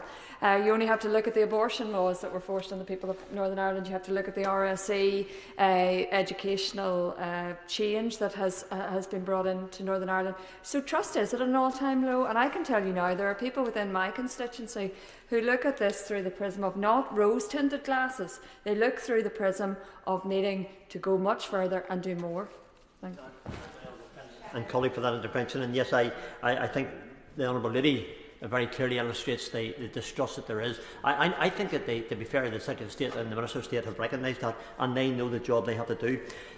I am sure it's clear why some of my electorate don't question the dealings of the DUP, but rather the questions of government, wondering if this deal is deliverable and will stand the test of time. That's why the methodology that we have before us, Madam Deputy Speaker, and how government must take a step, and only when they take that step can we then on this side look at that to take a wondering if this deal is deliverable and will stand the test of time. That is what the issue boils down to, and why I express concerns, a huge lack of trust. And that has spilled over to many unable to accept the spirit of the deal. And in all honesty, I fully, and I say this very respectfully, I fully understand the distrust. Just to give you one quick example, in the short time I have, on Tuesday morning when I had the opportunity to look over the deal, some of my, I know the gentleman has been in touch not just with myself but with my other honourable colleagues on the side of the chamber as well, and he says, Jim, I'm going to test this out to see if the paperwork is less. This is Tuesday morning. He came back to me Tuesday night. He sent me a text today, I think others may have it, to say that the 251 products that had each got 300 papers of individual paperwork to do, that paperwork was away. Yeah. He also told me that the pet foods that he couldn't get in 3 weeks' time, he will be able to get. Yeah. Now, that has to be progress. Now, why does that happen? It happened because of some of the things that have been done here. I took the opportunity to speak to the business, speak to the farmers. The farmers have told me, also Farmers Union belong to me as well, they have told me that as far as they're concerned, they see progress in the machinery and progress in the tractors and progress in vehicles as well. The vets' medications, the Minister... Minister of State, sorry, in an intervention I did earlier on, I mentioned to him about the importance of having that veterinary committee. And I would like to see if I can make this plug for my honourable friend, the member for Northampton, to be a member of that, for his influence in that will be critical and important. He's done the spade work. He seems to me to be the right man to be in there to fight for us. My electorate want their representatives back to Stormont, but not at any price. rather than the spirit of Chamberlain's peace at any price, which emboldened our enemy. They hold to the mantra of Churchill, we will fight them on the beaches, and how true that is. We have sought to secure the internal market, but the reading of the SI makes clear that a lot of interpretation is in the hands of the sitting government. My constituents are desperate to get the billions that have been woefully withheld. I did this with great respect to the side of state last week, and those awaiting treatment in the NHS list deserve funding to reduce their time in pain. The bus drivers standing a few yards down from my constituency's office in the freezing cold deserve that pay rise, and yes, they do. The children with special needs deserve the security of knowing their day centre will remain open and not closed to insufficient funding. They deserve these. All of these deserve these, whether this deal was struck or not. But we also deserve the truth of who we are in the light of the legislation. Are we casual members? I'm going to finish. I'm rushing very quickly towards that time. With the EU and a continual bias to have a say in laws and recognition of status, or have we fully employed UK membership with the benefits and security of every other part of the UK? The deal has been hard fought for, seeks to address that, but the real power to assure us lies in this House, lies with the ministers, lies with government. At home, people are urging us to keep our word. I agree we must. We can only do so if the government in this place will also keep their word. Northern Ireland deserves our place. My party leadership have fought hard. The question is simple, and so is the answer I seek, Madam Deputy Speaker. Are we British in law, in economics, in party, or are we not? Speak the word today and ensure that my government, the ministers here, keep it tomorrow. Thank you. Well done, Joe. Well, Sammy Wilson, and then I'll bring the Minister in at 3:18. Sammy Wilson. Deputy Speaker, and I'm not going to go over the wide range of what's in the command paper or the SI. I want to focus on some particular points in the SI. It's well known that I do not support this deal, this agreement. I've given reasons why not, and I think that it's important that we do have the opportunity to examine the detail of it. And I've got to say, I don't think that the way in which this has been hurried through today allows the examination. And it's one of the reasons why I'm going to focus just on one particular aspect.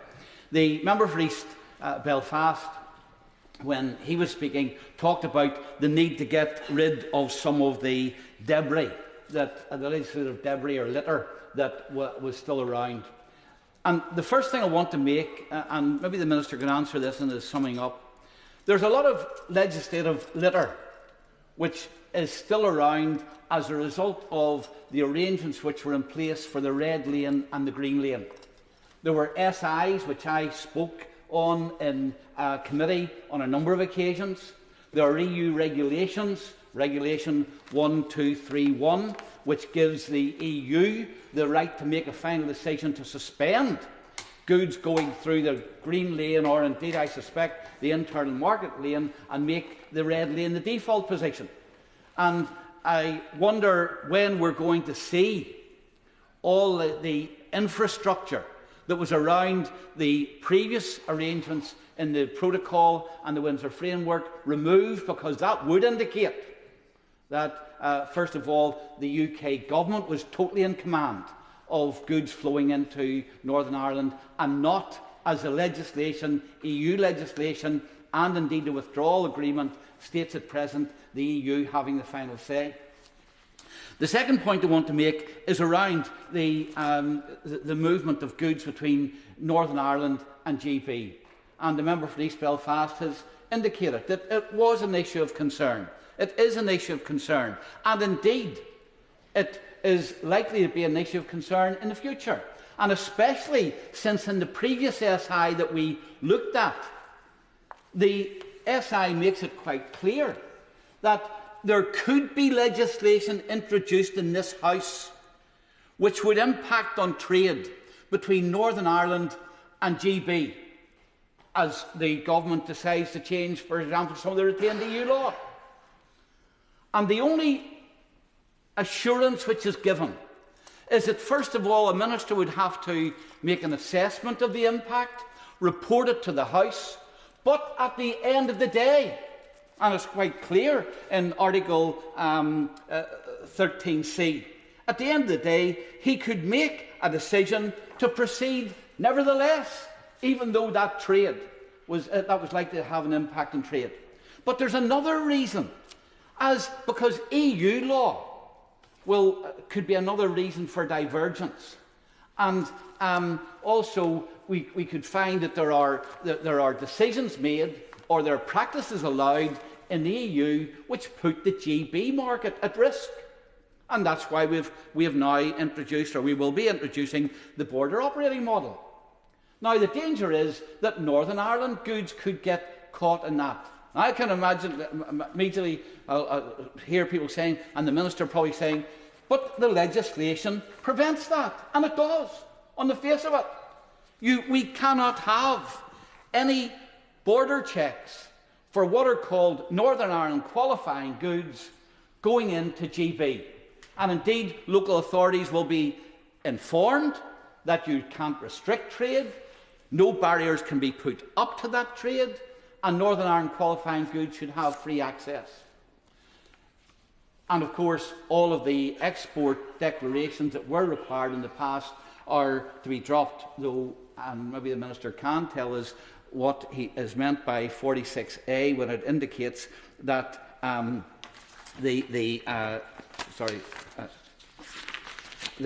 when it indicates that there are 46B, if goods fall into one of 5 categories, then they will require export declarations. But leaving that aside, let's look at the situation, and it's provided for in this legislation actually. Let's look at a situation where it is quite clear that the freedoms given for Northern Ireland qualifying goods to sail through into GB are being abused by exporters from the Republic who bring the goods through Northern Ireland, declare them as qualifying goods, and by the way, it appears from this legislation that there's no evidence which has to be given.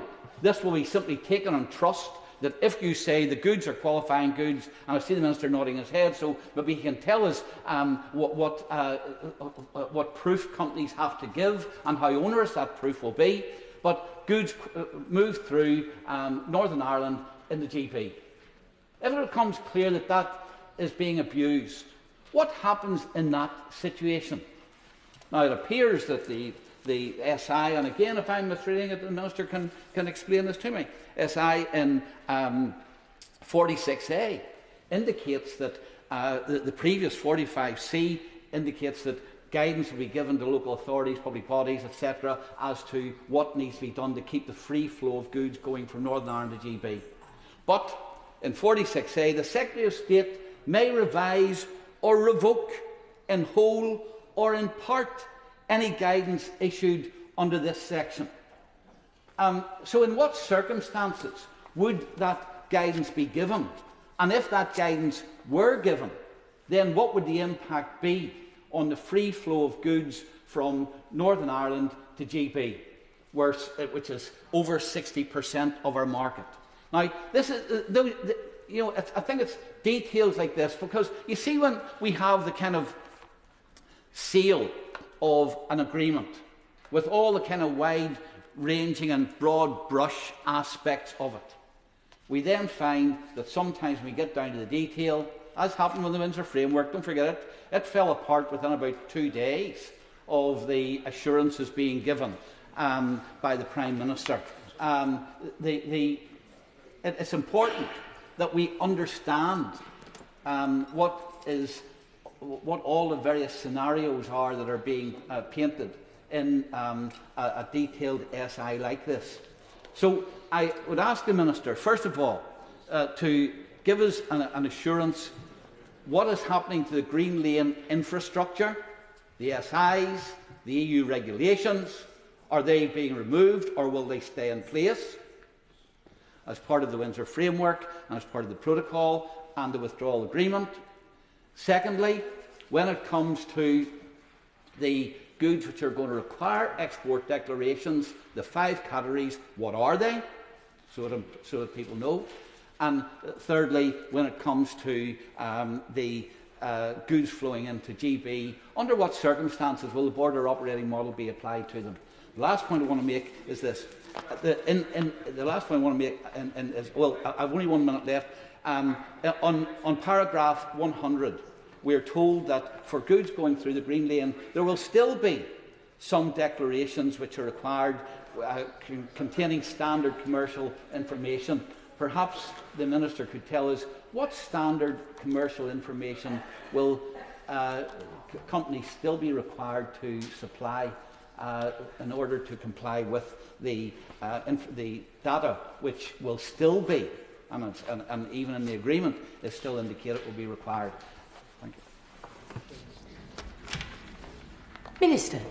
Thank you very much, Madam Deputy Speaker. And time is now going to be short. I'm going to do my very level best to answer as much as I can of what's been brought forward. It's been a very interesting debate. The right honourable gentleman for the opposition asked me about which checks will be eliminated.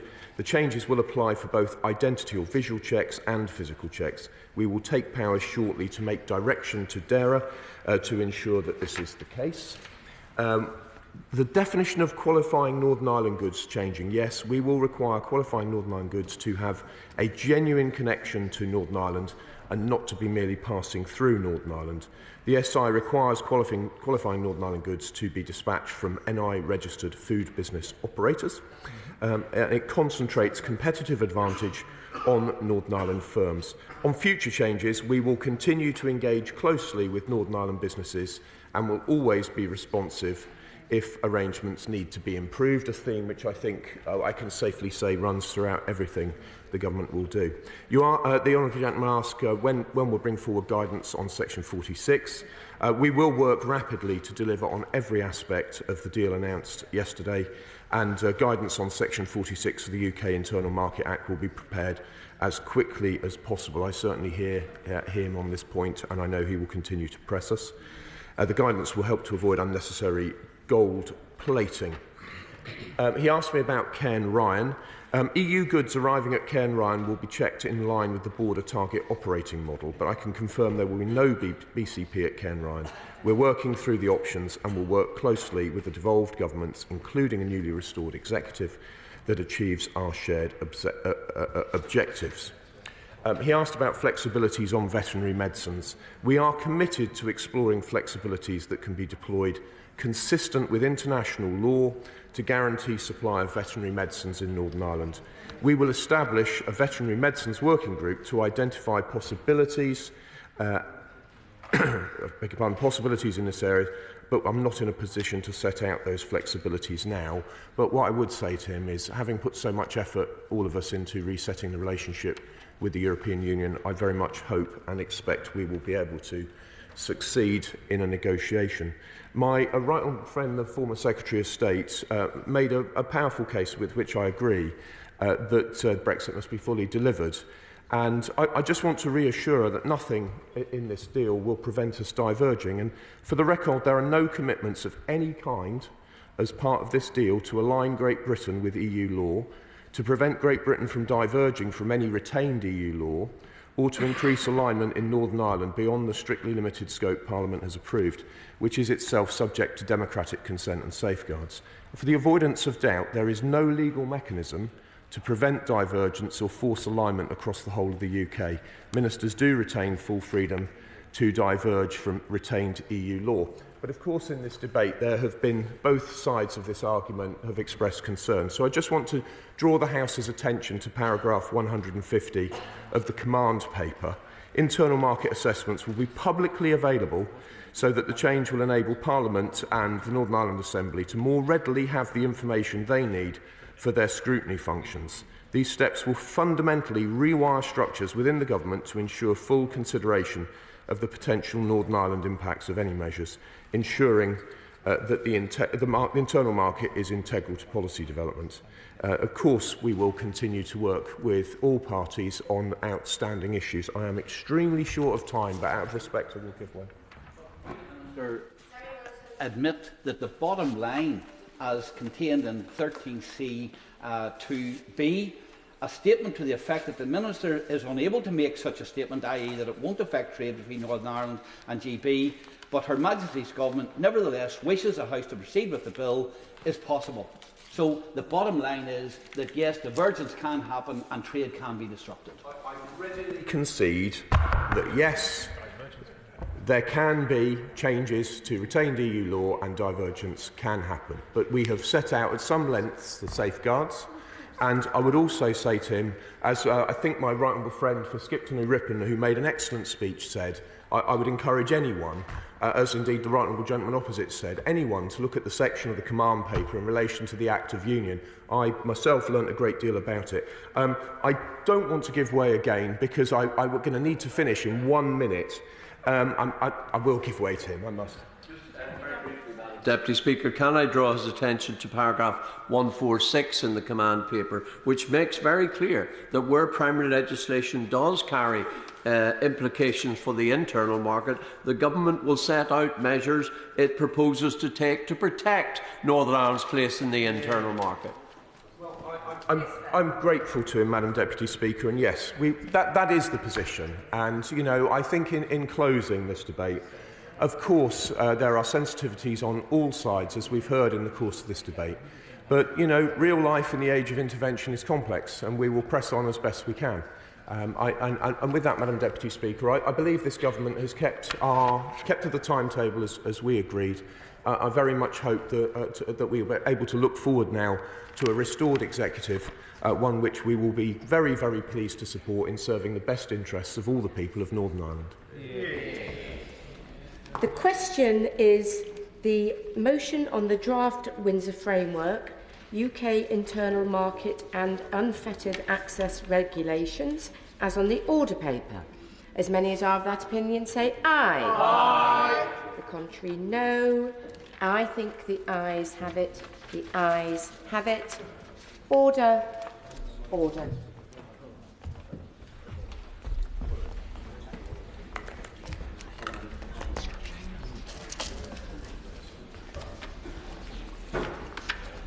We now come to motion number 3 on business of the House today. Minister to move. I beg to move. The question is, as on the order papers, may I say aye? Aye. Thank you, no. I think the ayes have it. The ayes have it. As members may know, one of the backbench business debates has been postponed to a later date. That's the one on miners and mining communities.